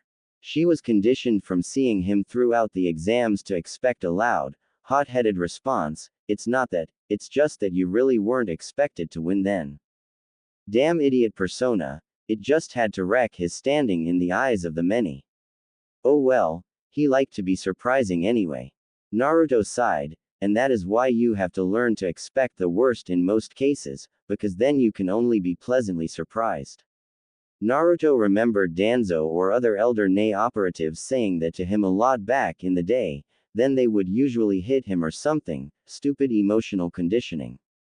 Tenten noticed the scar over his eye and found herself curious. How did you get that scar? Did you get it during the invasion? Naruto waved off her question. It's a long story that I'm not even sure of and that you wouldn't believe if I told you. Don't worry about it. Do you sell shinobi clothes here? She nodded and pointed over in the correct direction. Naruto thanked her and went on over. Tenten watched silently as he walked over to the clothing section of her store and rifled through the selection. Apparently he was getting rid of that sense-offending jumpsuit on his back. He nodded as he pulled out a set of shirts and a few pairs of pants. He went into a changing room and came out a moment later in a dark blue muscle shirt and dark blue loose pants tied at the ankles with wraps. He set the extras on the counter and went back into the accessories section and grabbed some black bracers that wrapped around his forearm entirely. As he walked back to the counter, he stopped as he came across the swords. He stared long and hard for a moment until he pulled down a ninjutsu and unsheathed it, looking it over and testing the balance before shrugging and walking back to the counter with a grin. He set the sword down and looked up. Do you have something to secure this on my back? Tenten nodded and reached down behind the counter to grab a strap for him to use. So how much is all of this? He seemingly gave her a appraising look as she tallied it up. Tenten looked over what he bought and looked at him. That will all come to 68,500 ryo. Tenten watched him switch moods apparently as he cringed jokingly and pull out his wallet and money he had in his pocket. He brightened up after hearing the price of his new equipment. Naruto chuckled as he gave her the necessary funds. This'll clean me out, but it's necessary.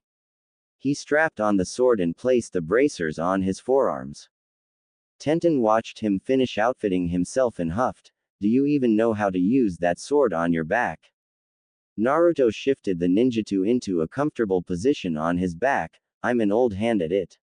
It's time for me to get back into practice with kenjutsu.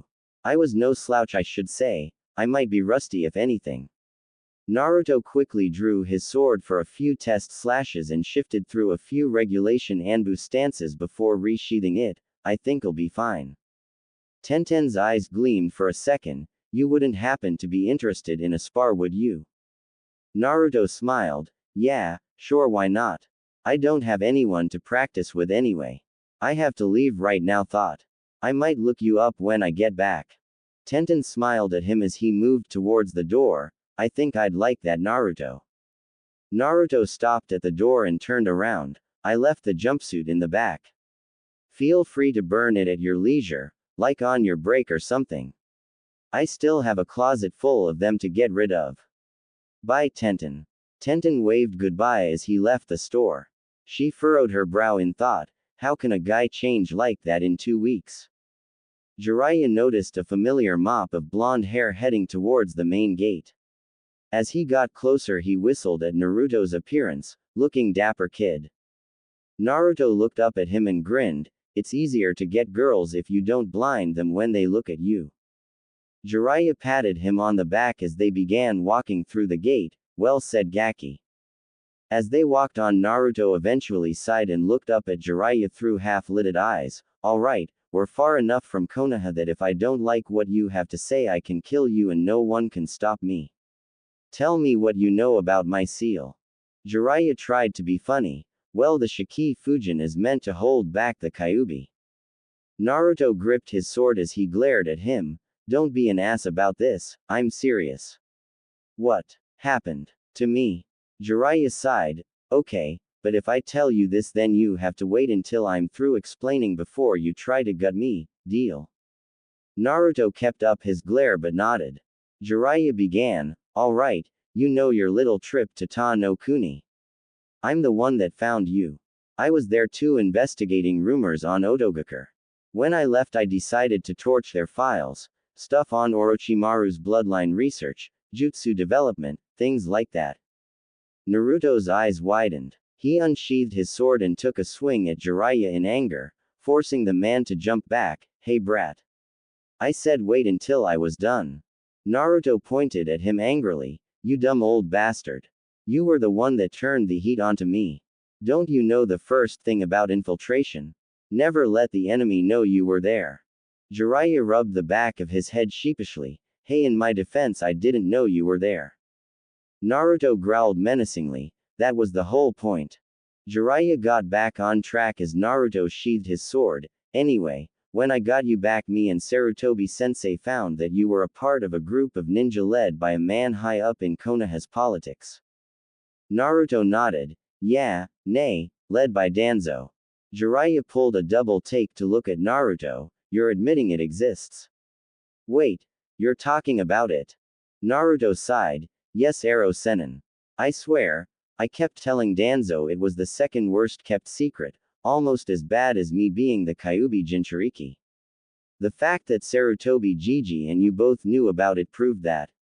And Danzo never put any seals on me. I was too much of a high-profile figure to make into a mindless drone. I mean, at first he tried, but he quit after a while. Jiraiya looked at him oddly. Wait, so you always had your sense of self? You weren't a mindless drone. He just trained you. Naruto looked up at the man. Yeah. And anyway, I couldn't tell you anything currently relevant about Nei even if I wanted to anyway, seeing as how I haven't been there in 4 years. The old cripple probably cut his losses and let me go. It's all he could have done. Trying to get me back and break the seal might have been too risky. Jiraiya looked down. We never had to seal him, he's right. As long as we kept a tight watch on him, he couldn't have gone back to Danzo. Jiraiya gulped. So about the sealing, listen Naruto, when me and Sarutobi sensei sealed you, we thought you. Naruto's blue eyes snapped up at Jiraiya's face. You and Sarutobi sensei. You and the old man were the ones that sealed me. Naruto didn't wait for a response. You asshole. You could have waited for me to wake up and explain what was going on to both of you. Instead, you left me with the mindset of a 4-year-old. I was mentally behind everybody else by 4 years. Jiraiya already knew that they had messed up back when they first sealed him, but it still sucked to have it thrown back at him. We didn't know what you would do when you woke up. We didn't know how you would react. We were just running damage control as quickly as we could. Naruto shook his head angrily. There was no damage control to run. All this time, I'm a shadow of my former self. My chakra control is shit. I have a fraction of the speed I used to have. Why? I still trained hard even after I was sealed. I should have kept that speed. Jiraiya rubbed the back of his head sheepishly. I kind of put a gravity seal on you too, sorry. I knew it. I knew I couldn't have been that slow naturally. Kami. I felt like I was wading in jelly. Naruto undid his hite to reveal his forehead. Take the seal off, damn it. Jiraiya made a few hand seals and placed his hand on Naruto's head. Fuinkai. A glyph of a seal appeared and faded from Naruto's head. He tested his body's functions with some short motions. Okay. I feel better now. Jiraiya felt the need to keep explaining. Naruto just kept walking. I don't want to hear any more right now. I don't think I can take much more of this story before I feel the need to hurt you. You guys almost killed my career, you know that. Come on, let's get to a town. Jiraiya and Naruto had gotten a hotel for the night in a town not far off. Upon arriving, Jiraiya had gone off gallivanting after some woman who showed a little interest in him. This suited Naruto just fine, as he didn't really want to be around Jiraiya at the moment anyway. Naruto took himself up to their room and laid down on one of the beds. He had a whole new set of things to think about. Was Hiruzen close to him only because he had gotten out from under his watch once, or was it truly legitimate? When he showed up at the ceremony for Konoha's fallen ninja the day after the invasion, he had gone up to the Sandame's memorial and he didn't know what to feel. He shed not one tear. His head was jumbled enough at the time. He was still sorting through his mind to figure out what was factual and what was fabrication. He shook his head free of that thought, putting his training under Danzo into use. He was a ninja, and while it was seemingly a simple mission, it was still a mission, and he needed a clear mind to go through it successfully. Naruto felt a pair of powerful presences coming closer to his door. They were hiding their chakra levels, but it was noticeable that they were considerably strong. Now the side of him that had been out and about for the last 4 years wanted to confront them, see what they wanted, and, if necessary, kick their asses. Unfortunately for that line of thought, rational Naruto was in control at the moment. He darted out of bed and leapt out of the window to find Jiraiya, fighting 2 opponents that were potentially overwhelming in strength for no reason. Didn't really appeal to him after just starting to get himself back into fighting condition. He knew they wanted him for some kind of unpleasantness, because in Naruto's life experiences for the most part new meetings equaled lots of pain and trouble. Naruto dashed along the rooftops until he reached the outskirts of town. Naruto bit his thumb and summoned a toad. Not even giving it time to speak, Naruto belted out an order, "Go find Jiraiya. Tell him to find me as fast as he freaking can or I'm screwed, okay?" The toad nodded and ran back into town to find Jiraiya. Naruto sighed and turned around slowly. "I know you're there. Come out already, save us all some time here." Two figures in black cloaks with red clouds appeared, both donning straw hats. Naruto sighed at the sight of the familiar red eyes signifying Sharingan. Of course it would be a guy like Itachi Uchiha after me. The other figure chuckled and removed his hat to reveal a blue-haired, blue-skinned man. "It looks like you're still famous in that village of yours, Itachi." Naruto smacked his forehead, and Kisame Hoshigaki, "What a fantastic day, the hits just keep on coming." He set himself into a ready stance. "Who else do we have coming? You guys happen to have another S-ranked cameo coming from the woodwork." Kisame scoffed at the sight of Naruto's small frame. Who knew the Kyuubi Jinchuriki would be such a runt? "Itachi, should I cut off one of his legs to make sure he can't run away again?" Itachi stepped forward, red eyes spinning. "Please come with us, Naruto-kun." Naruto sighed and brought his hands together. "Kai. Come on now. I'm a kid, but don't insult me like that. I'm not that easy to yoke into oppression, you know." Kisame reached for the sword on his back. "Itachi, this kid is mouthy. Let me handle him. Samahata can just taste his chakra from here." Itachi stared at Naruto, unblinking. "Very well. Don't go overboard and kill him. Leader Sama needs the Jinchuriki alive." Naruto narrowed his eyes. "Two powerful guys like this want me alive. They won't fight to kill, they can't. But I don't have that kind of restriction here. And all I have to do is wait for Arrow Sennin to show up. Even if the toad I sent is slow or can't find him, once the fight starts it shouldn't take him too long to get here." Naruto drew his ninjutsu and in the blink of an eye was at Kisame's throat, who had brought Samahata down to parry his blade. "You're pretty fast, Gaki." Naruto pushed with his sword. "I used to be faster." He felt Kisame pushing him back and grunted. "Used to be stronger too." Kisame brought down his massive weapon on Naruto's shoulder and pulled back, slicing deeply into his shoulder, before kicking the boy off. Naruto picked himself up off the ground. I seriously need to whip my ass back into shape. Fucking seal, this ain't gonna cut it." Kisame grinned maniacally as he rushed Naruto and swung at him with his sword. Naruto ducked low and swiped at Kisame's feet. In response, Kisame uncorked a kick at the ducking Naruto's head. Naruto saw it coming and rolled out of the way. "Man, I'm glad Arrow Sennin had the common sense to at least take the stupid gravity seal off of me. I'd be dead meat otherwise." Naruto sheathed his sword back into the scabbard on his back, going blade to blade with one on the seven swordsmen of the mist. "Label me the idiot of the day." Itachi walked a few steps up. "You're better than our intel anticipated, Naruto-kun. It was said that you were a dead last genin level shinobi. You've shown much surprising skill." Naruto huffed as he ignored the dripping wound spanning his shoulder. "Yeah. Well, there's no such thing as perfect intel." "Indeed." Itachi removed his own hat to look at Naruto. "This battle is unnecessary, Naruto-kun. Just come with us. You cannot defeat us both at your current level." Naruto glared at the rogue Uchiha and the shark-like Kisame. "They're right, I couldn't beat these two like this, if they were here to kill me. And I don't even have to win, all I have to do is last long enough for some help." Naruto smiled as he felt his wound begin to pulse with a familiar sensation. Apparently breaking the seal inspired the Kyuubi to stay awake more often again. Good. Now if only he had found the time to set up his old arrangements with the powerful Kitsune, then he could just have Kyuubi help him rampage on their asses and be done with it. There was time to think about that later. He had a tall order ahead of him here. Kisame and Itachi covered each other's weaknesses extremely well. What Kisame lacked in long-range ninjutsu, potent genjutsu, and tactical finesse and patience Itachi more than made up for. Vice versa for Itachi and his close-range skills. Naruto didn't think he could win in close with Itachi anyway. That damnable Sharingan would give away his every move, unless.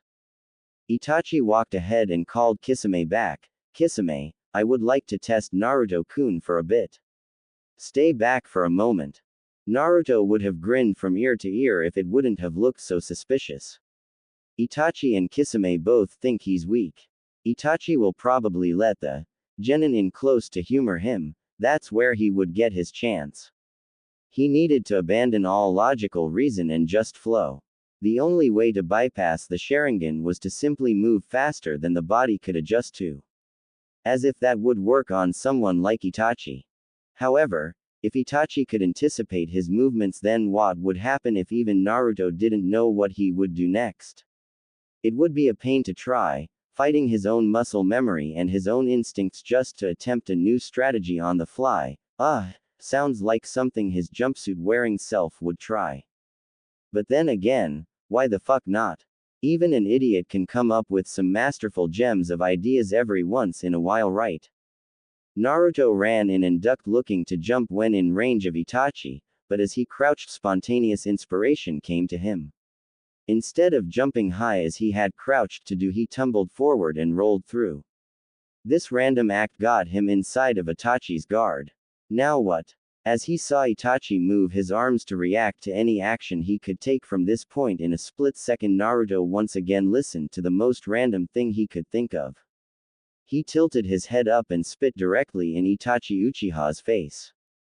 Now at this time, if he wasn't already in a fight that he knew wasn't going to be pleasant if it dragged out, and that's if he actually believed he had a snowball's chance in hell of actually winning said fight in the first place.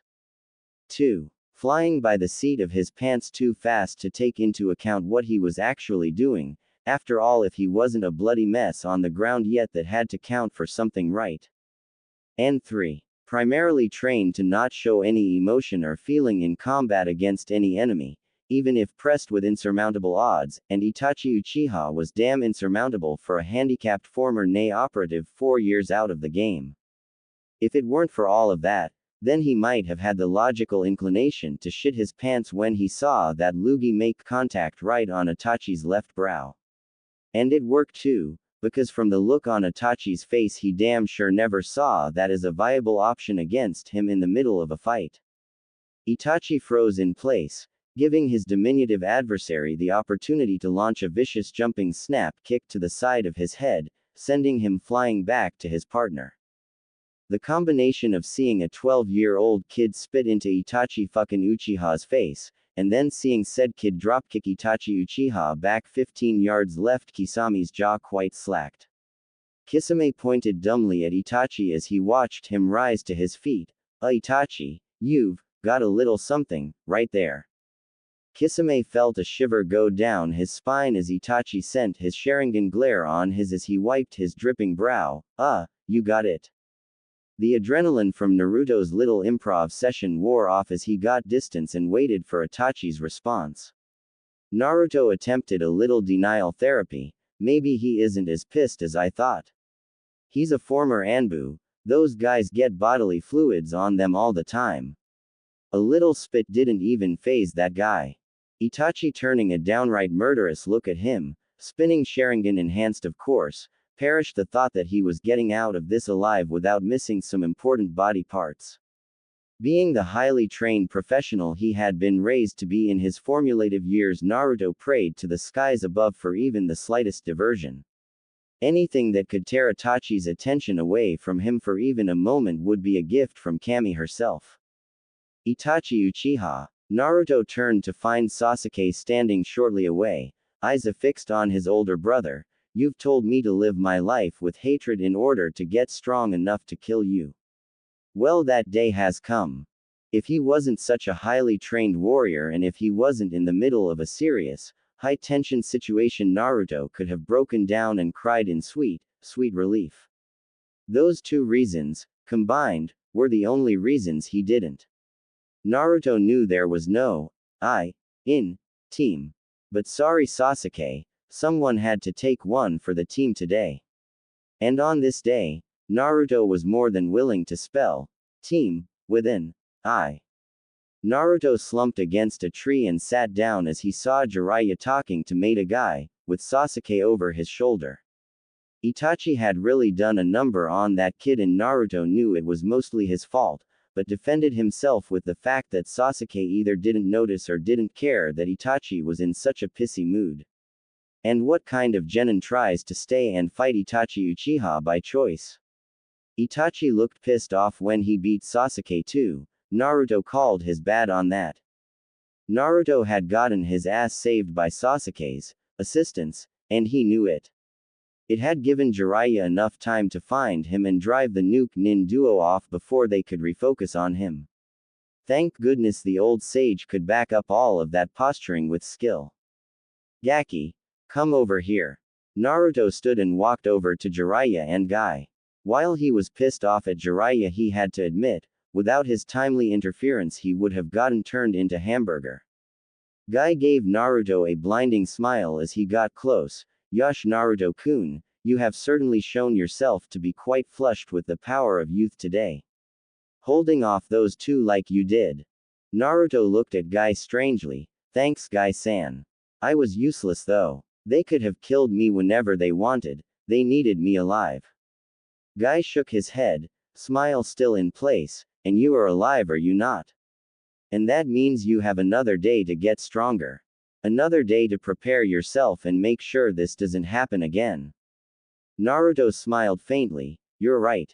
I need to worry about getting ready for the next time something like this happens. Naruto clenched his fists. There's no way that guys like that are going to get the drop on me ever again. Guy shifted Sasuke on his shoulders. Well, I do hope that you two are successful in your mission. We could use her expertise for more than just Sasuke-kun here.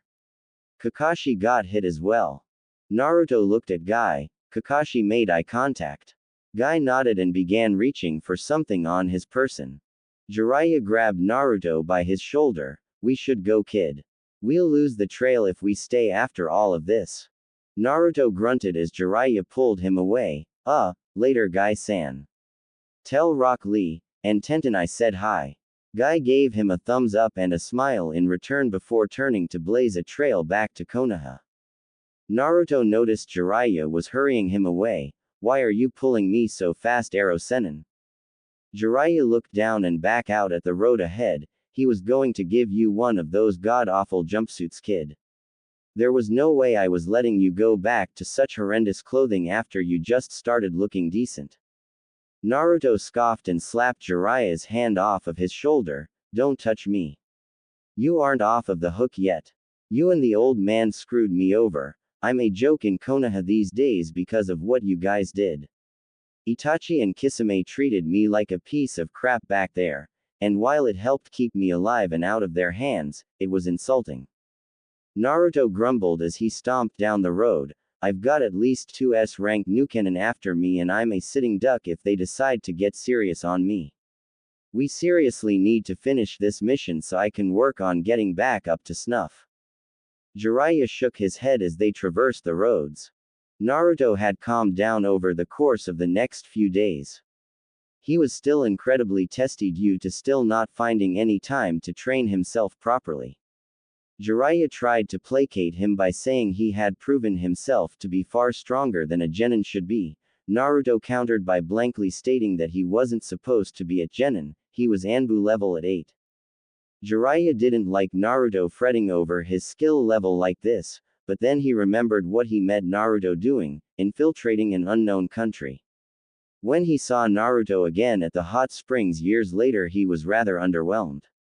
After taking the Gogyo Fuin off of Naruto and watching him immediately stand on water, he wasn't surprised. He figured he subconsciously knew how to do it already.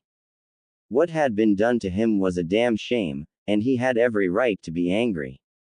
Years of blood, sweat, and tears, okay, not so much tears if he was trained by Danzo, but everything else, all of that was spent to give him his strength, and to have a considerable amount of it ripped away by the folly of a pair of old men. Jiraiya knew he would be in an uproar about it too if it were him. And he knew Naruto had all the reason to worry about it. He had just been attacked by two of the most infamous ninja actively listed in the bingo book, and only sheer folly on their part and raw luck and hard-nosed skill from his got him out of it. His teammate had been injured in the fracas as well.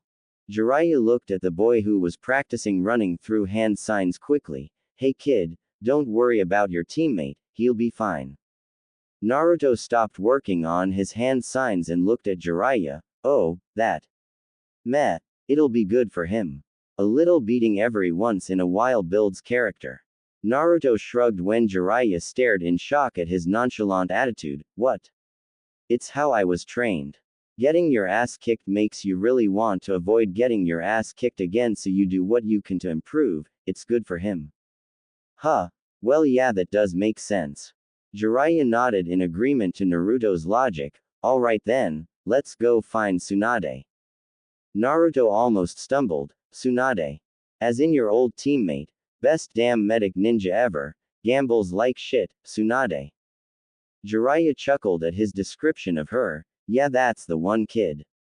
Though, I think you should refrain from using that last one in front of her unless you want to end up a smear on a wall. Jiraiya pulled out a picture of her and handed it to Naruto, where to find her and bring her back to the village. Naruto put the picture in one of his pockets and kept up with making hand signs that looked like a blur. Jiraiya saw him resume his task. Hey kid, how about I give you that jutsu now? I guarantee you don't know it, and it could be useful to you. You can even train with it while walking like you are right now. Naruto thought for a moment. Sure, why not? It's not like I can go out of my way to handle any other kind of training while we're out here. Jiraiya grinned. Good choice, kid. I promise you won't regret it. We'll start when I can get the necessary supplies. Naruto and Jiraiya came upon a town where a festival was taking place. Jiraiya suggested he take this time to relax and they would pick up with the search soon while he would go and get some information on where she was. Naruto agreed and ditched Jiraiya before the latter could try and mooch off of his money. Naruto spent a few hours going through the town, cheating in air, partaking in some games and winning some prizes, getting a bite to eat. He had to admit, he may have lost a step or two in battle, but he was having more fun now than he would have been having in Nei if he was still one of them. That was one thing he had inherited from his old self and learned to love since he broke the seal, the value of a good time. He eventually got worried about the white-haired pervert he had been taking company with and set out to find him. It didn't take long for him to hear his rather distinctive laugh booming from a nearby tavern. Naruto entered to find Jiraiya with alcoholic beverage in hand and pleasurable company on both sides, one of which was hanging off of him. Hey Naruto. Come over here and take a load off. Naruto shrugged and walked over, sitting down to the woman on Jiraiya's left, a brunette with hair going down her back. So Jiraiya-sama, who's the little cutie here with you? Naruto raised his eyebrow. Cutie? Yeah, right. I can't get a girl in Konoha to even so much as look at me with anything less than a sneer when I speak to them. Naruto let out a bitter chuckle that was missed by everyone else. Jiraiya grinned. This is my student Naruto Uzumaki. Naruto, say hello to Tokoko and Sukina. Naruto waved and let out a small hello.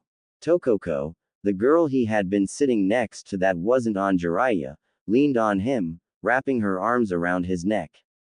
Naruto figured she must have been around 5 years older than him. He's so cute, Jiraiya-sama.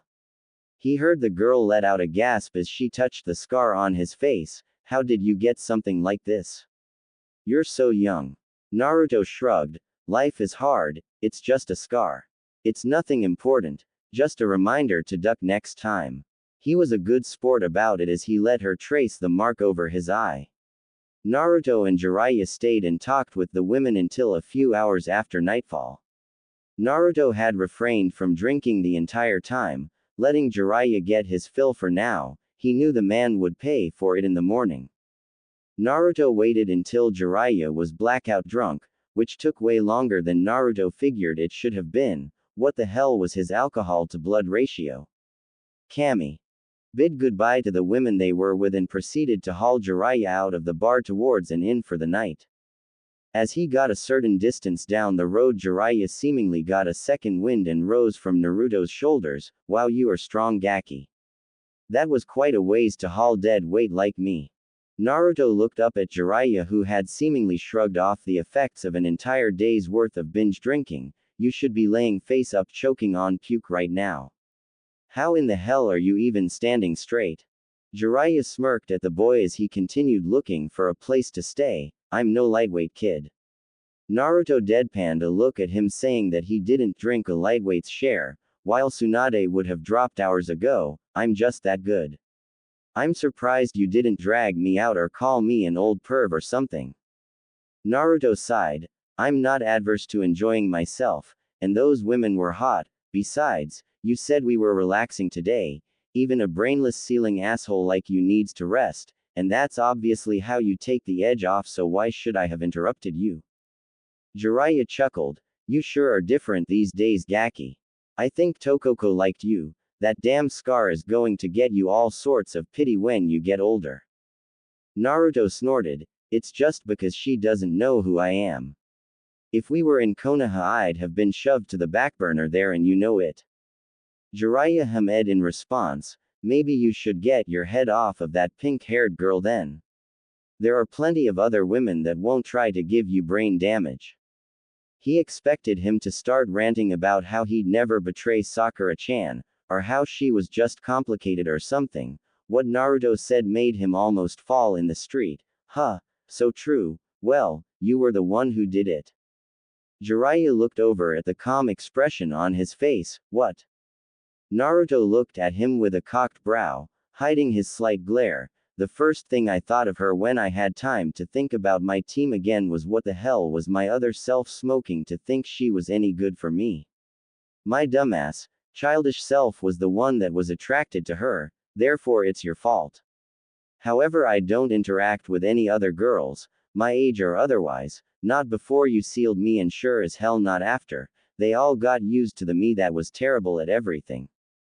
Naruto looked up at the moon. All the kunoichi my age all think I suck, or they can't stand me. All of the civilians fawn all over Uchiha Tem, or are too weak to be able to put up with my life, and the ones that don't, all hate me anyway. I think Danzo might have been onto something when he told me to get rid of my emotions, because knowing you'll never get laid out of love kind of sucks. Arrow Sennen. Naruto scratched his chin in thought. Jiraiya flinched as he noted how calmly he had just said that he would never find anyone to be with. No one should just accept that kind of thing as a fact of their life. Naruto left Jiraiya with one more thought for the night. That Tokiko girl was pretty cute though. As they had woken up the next day and headed out on the road, Jiraiya tossed Naruto a water balloon. Naruto looked up at him blankly. What the hell is this? It's not that hot, Arrow Sennen. You're a grown man. Jiraiya held out another in his own hand. The jutsu you're learning has 3 steps. The first one is to pop that balloon with just the rotation of your chakra. Naruto yawned. Well, does this mystery jutsu have a name, or will I have the pleasure of doing that? Jiraiya held out his other hand as a rapidly spinning blue ball of chakra formed in it. Naruto noticed the speed and the size of the jutsu compared to the massive amount of chakra rolling inside of it. Jiraiya smirked as he saw Naruto's eyes affixed to the ball. It's called Rasengan. It was one of the Yondaime Hokage's prized jutsu. Naruto nodded. Whoa. Jiraiya let the jutsu fade. Indeed, now let's. He was cut off as the sound of water splashing rang out. He turned to see Naruto shaking his hand and picking pieces of rubber off of it. Jiraiya held out his balloon. Do that again. Naruto grabbed the balloon from his and popped it like clockwork. Jiraiya had to rub his eyes. What? How? Naruto shook more water off of his hands as he kept walking forward. I saw that the jutsu had chakra flowing in all directions. I just did that to the balloon and, pop. Jiraiya shook his head. A genin shouldn't have gotten something like that so quickly. A tick mark on Naruto's head appeared. Yeah, well, I'm not supposed to be a genin either. I'm supposed to be a Nei Anbu, remember? Noticing a detail like that is amateur hour stuff. Naruto looked at him expectantly. What's the next step? Jiraiya dumbly held out a rubber ball. Pop this with your chakra. It should be the most difficult step. It has to do with just power. Blam. Naruto's hand snapped to his ears as the rubber ball exploded in his hand. Damn it, why was that so loud? Jiraiya almost had a seizure out in the open road. How did you get it that time? Generating a consistent amount of power like that takes time. Naruto dug into his ear, and I have what's sealed inside of me again. I've been dealing with powerful chakras since I was little, my own naturally got stronger. Danzo had me spamming high-level jutsu all over the place by the time I was 8. Jiraiya opened his mouth but nothing came out. I'll show you the final step later. I need to find something new to start you on. What about your elemental affinity? Wind, and I have several jutsu for that element, I just need to relearn the big ones again. Naruto walked along with a bored expression on his face. Where is Tsunade, damn it? Did you find out anything in that town we were in? Jiraiya ceased his thoughts on Naruto's training and answered, I did actually. She was heading up towards the edge of the country. She'll probably wind up in Tanzakugai, so that's where we're going. Naruto grunted. Tell me the third step so I'm not wasting time on the way. If I can't get my conditioning in, then I'll have to work with this jutsu until we get somewhere where I can actually work on it. Jiraiya sighed and blew up a balloon. The next step is to mix the first 2 steps in this balloon. Naruto looked at the balloon in Jiraiya's hand. So what am I doing? Jiraiya lifted his other hand and formed a Rasengan for Naruto to see. Naruto opened his mouth, forming an O in recognition. So I'm doing that, just inside the balloon instead, right? So I can get the spatial composition down. Jiraiya nodded. It took me 2 months just to get this far. It hasn't even been an hour yet for him. Kid, what were you like before you were sealed? Thinking about something like that terrifies me.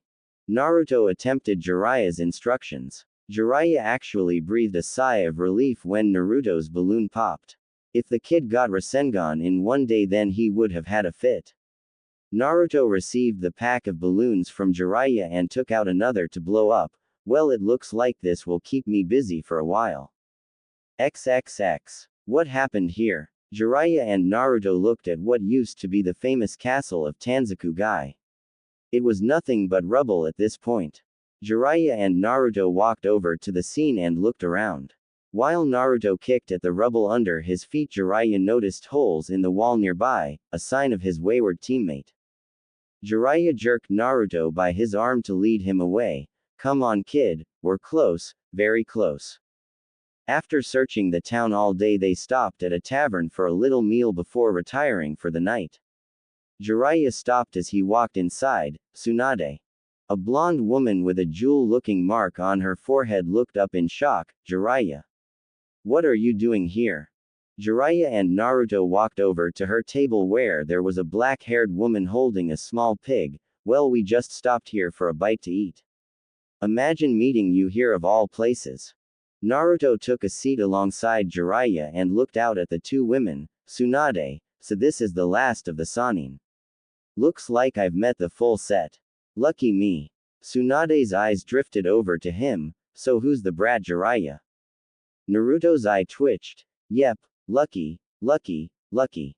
Jiraiya looked at Naruto, who was wearing an unreadable expression, minus the twitching. This is Naruto Uzumaki, my new apprentice. Naruto's eyebrows shot up. Apprentice? Since when? Jiraiya smirked at the boy. Since you signed the Toad contract before the invasion, kid. Congratulations. Naruto grumbled and placed his face on his hands. Great, the guy that locked away my strength and skill wants to make amends and teach me how to fight again. Jiraiya looked confused. Kid, don't you want me to do that? Naruto slammed his palms on the table. I'll tell you what I want. I want to go home so I can get my shit together and get strong again. I want to yell at you and beat you to a pulp. I want something or someone to cling to, because I think I'm starting to lose it with all of the shit running through my mind. Naruto was standing now, but I can't have those things, not for a bunch of reasons. I can work on one of those things now though. Naruto pointed at Tsunade. We're going back to Konoha. Time to go home. Tsunade was stunned silent by the sheer fact that some kid just ordered her to do something of that magnitude, and he didn't even blink. Jiraiya palmed his forehead. Smooth kid, really subtle stuff there. Naruto glared at Jiraiya. You can shut up too. I'm still pissed at you, damn it. Jiraiya groaned. When won't you be pissed at me? Naruto smirked. When I can do everything I used to be able to do and then some. Naruto looked back at Tsunade. So let's go. Come on. Tsunade flipped the table over angrily. Who the hell do you think you are, runt? Where do you think you can get off telling me to go back to that place? Naruto didn't bat an eye. I think I'm the unfortunate bastard tasked with dragging your sorry alcoholic ass home, and I don't fail missions. Naruto kicked his chair backwards. You can come with us, or I can beat your ass and drag you back myself. Tsunade pointed to the door and stomped outside. Naruto followed briskly. Jiraiya groaned as he stood to leave as well. Come on, Shizune. Someone needs to sweep that kid's remains off the street after Tsunade is done with him. Naruto stood across from Tsunade in the middle of the street. He looked around. You know this really isn't the place for something like this, unless you like paying for property damage. But don't you have enough debts? Shut up and get ready to face the music, you brat. Tsunade lifted her index finger. One finger. That's all I need for a runt like you. Naruto smirked. I thought I was rusty after 4 years. Well, when was the last time she was even in a fight? Sometimes life cracks a window for you. Well, she just opened the goddamn front door for me. Jiraiya and Shizune walked out. Tsunade let it go. We can talk about this. Tsunade glared over at Jiraiya. Shut up, Jiraiya. He has this coming. Brats like this need to know their place. Naruto glared over at Jiraiya also. Yeah, shut up, Arrow Sennen. Old ladies like this need to learn how to deal with their problems before they turn old and gray instead of just running away. Tsunade growled at Naruto. Give me your best shot, brat. You won't get another one. Naruto's eyes went cold as his face went blank. If I do this right, then one shot is all I'll really need. His eyes narrowed. You'd better hope I miss.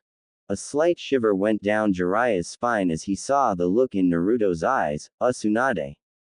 You might want to use more than. Tsunade snapped at him again. I said shut up, Jiraiya. Naruto kept his stone-cold eyes leveled on her. Looks like the crabby old lady needs an attitude adjustment, yelling at her old friends like that. Tsunade had enough of Naruto's mouth and charged at him. Naruto's body tensed as he counted the steps until she was in range. Shouldn't a Sannin be faster than this? I guess she really is rusty. Tsunade attempted a backhand swipe, but Naruto swatted it away, leaving her guard wide open. Tsunade was shocked as Naruto moved far faster than she expected a kid his age to be able to, ending up with him sinking a fist into her ribs. Jiraiya had to let a small smile come on his face as he saw Shizune's jaw drop. Shizune's grip on the pet pig, Tun almost squashed the poor thing as he saw a child get the first shot on Tsunade in a fight. Jiraiya-sama, how can that genin land a blow like that on Tsunade-sama? He hit first. Jiraiya shook his head.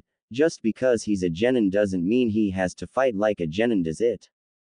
Tsunade ran green glowing hands over her torso and glared at Naruto, who had simply reset himself in his stance, so you can move with some quickness. You're still a brat. I still only need one finger. She won't even acknowledge when someone is a threat. This is going to work out better than the fight with Itachi. Naruto formed a cross seal and formed several kage bunshin. You got disoriented by just one of me, how are you going to handle 8? Scatter. Naruto's clones blurred around the street, looking more like an angry hive of bees rather than a group of boys. Tsunade's eyes kept themselves on all possible threats. She ended up blocking a few preemptive strikes with just one finger, for her boast, and kept looking for a prime target to hit. The sounds of something swirling made Tsunade turn her head to see Naruto forming a blue ball that Tsunade could label from a mile away. Realizing just how damaging that move could be, she chopped at the ground with her finger, disrupting his footing and forcing him to break the attack and fall down. Tsunade looked over at Jiraiya. Jiraiya, what were you thinking? Teaching a kid like this that kind of jutsu? Jiraiya wasn't even looking at her. He was looking in another direction with a grin on his face. Hey Naruto. Don't embarrass her badly, kid. She's supposed to be our next Hokage. Naruto strode out of the darkness of a nearby alley holding something in his hands. He had a dumbstruck look on his face. Really? Her? Are you sure? Because for all intents and purposes I just killed her. Tsunade watched as the Naruto in front of her burst into smoke and was about to ask what he meant. All of a sudden she felt a draft around her chest and looked down to see her gray kimono, blouse open and fluttering in the breeze. Shizune looked mortified at the sight of her master's busty glory out for all the world to see. She was thankful solely for the fact that the street was clear. Naruto smirked in a mean-spirited fashion as he slung her obi around like a rope. I think you're missing something there. His eyes widened as he actually got a decent look at her. Whoa, good on you though. Bravo. Jiraiya ran up to Naruto and shook his hand with stars in his eyes. Kid, that was amazing. You're my hero. Jiraiya dropped to the ground and bowed down. I'm not worthy to train you, kid. You should be training me. Tsunade's senses came back online as she proverbially saw red and rushed over to Naruto, hitting him dead on and sending him flying into the front wall of a nearby building, utterly turning it to rubble. Jiraiya and Shizune ran over to where he had landed as Tsunade held her clothing shut with her hands. Amazingly, they found him still conscious, but not in any condition to get back up. As Shizune started running a diagnostic jutsu on him, he coughed up some blood. Cough, I win. Tsunade stormed over and ripped her obi from his grasp, reapplying it. What do you mean? Look at you, brat. You're a mess. Naruto grinned, showing her bloody teeth in his smile. You still used more than one finger to beat me. You lose. Naruto shakily picked himself up off of the ground, shocking all who witnessed it. Now play time is over. Time to go back to Konoha already. Tsunade sneered at him. Why would I? Why should I? I already said I'm not going. That place has taken too much from me. It isn't getting my life too. She turned to leave. Shizune. Come on. The brat is fine, we're leaving. Jiraiya stood in front of her path to leave. Tsunade. Like I said, the elders have chosen you as our next Hokage. Now that we've caught you, we're not just going to let you vanish again. We'll stay on you until you decide to come along. Tsunade scoffed and turned away, looking out at the road. She saw the marking from the attempted Rasengan and looked back with a devious smirk. Alright, since you won't just leave, how about we have a little wager? She walked over to the injured Naruto. That move you tried to use on me back there. You know it was once used by the Yondaime Hokage. If you can master that move in 1 week, then I'll give you the necklace I'm wearing and I'll return with you to Konoha. If you fail, then you'll give me all of your money and give up the mission. Naruto looked at the necklace and back up at her. Deal. 1 week. I'll learn how to perform the Rasengan in 1 week or we'll go home without you. Tsunade had a victorious look on her face and turned to leave, Shizune in tow. Naruto got Jiraiya to help him walk down the street as they went to get their own hotel room. Are you going to be alright, Gaki? Naruto's teeth were gritted as he tried his hardest to stay upright with Jiraiya's assistance. Yeah. I just need to sleep it off for the time being. I'll be fine in the morning. I'm okay. Jiraiya rolled his eyes as they hobbled down the street. You know I kind of wasn't kidding back there, kid. You're my hero today. That sight you gave me, absolutely glorious. I've wanted to see that again for over 15 years and I finally have.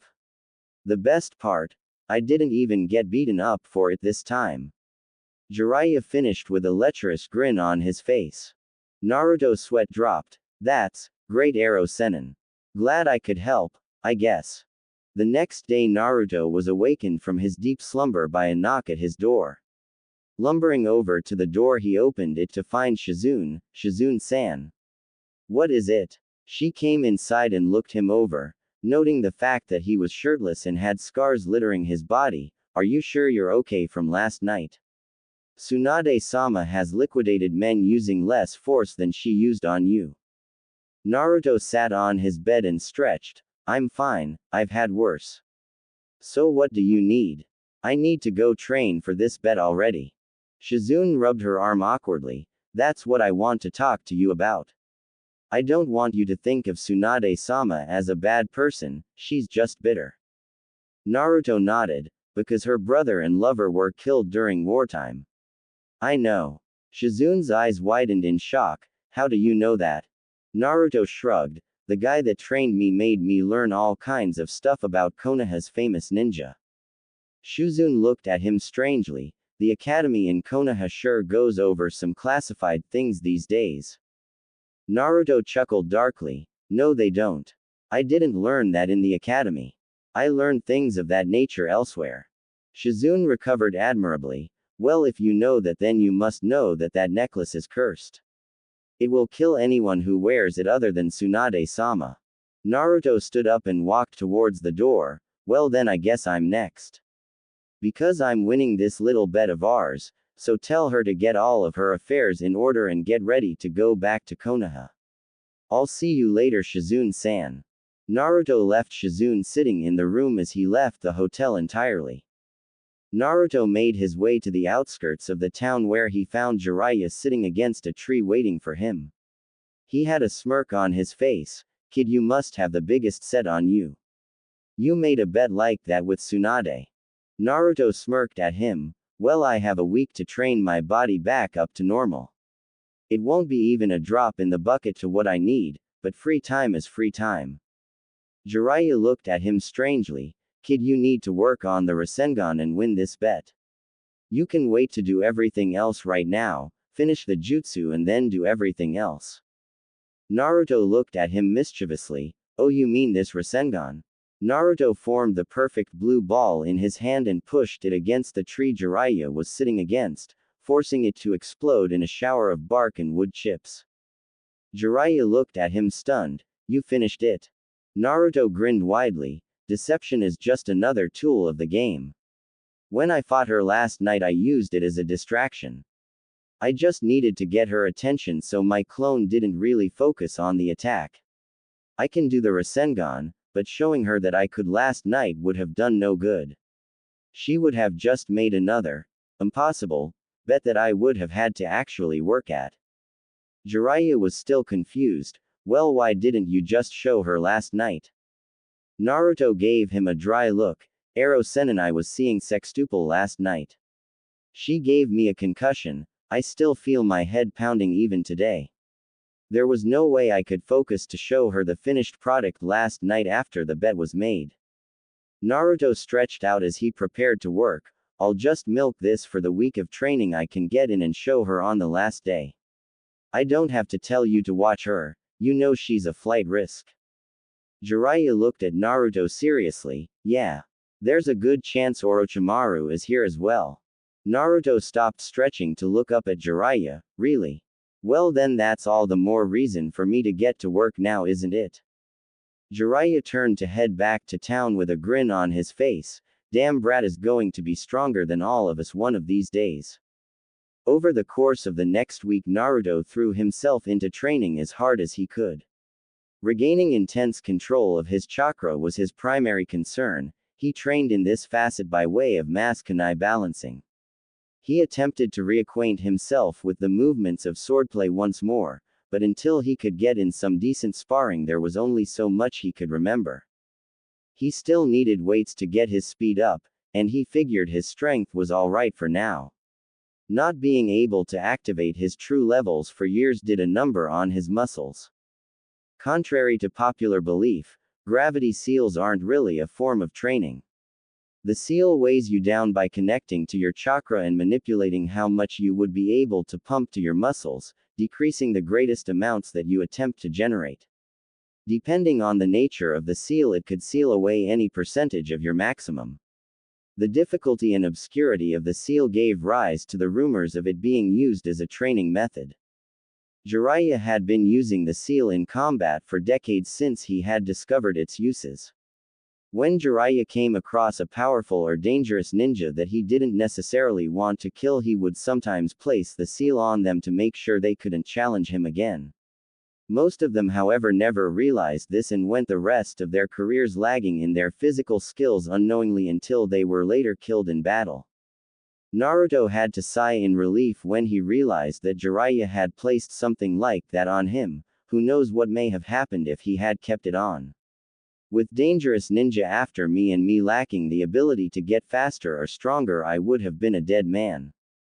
At least he still had enough speed to deem manageable against most opponents for now anyway. He found that he was as fast as Rock Lee with his ways off. Naruto chuckled when he thought of the boy. Now that would be a hell of a spar. He then realized that Lee had been crippled by Gaara during the exams, and that stoked his resolve further that Tsunade wasn't going to get out of this bed with him. If anyone can help Lee get better, it's her. Just another reason to drag her back, kicking and screaming if I have to. Naruto rubbed his hands together as he felt a familiar presence at the edge of the woods. Okay, kill two birds with one stone. Train this jutsu of mine and rattle her with my training. Serves her right for trying to spy. Naruto made a mass of hand signs and drew his hands apart as wind whipped around them. He turned to a boulder and thrust it out, his fists pushed together at the thumb and index finger. Fujin Seiken, wind release, divine fist of the wind god. A fierce wind pushed from his fists and impacted hard against the boulder, leaving the imprint of his two fists the size of his entire body. Naruto smirked as he felt Tsunade leave the area of her hiding. All right. Finally, one down, 8 more to go. I'm getting all of my jutsu back.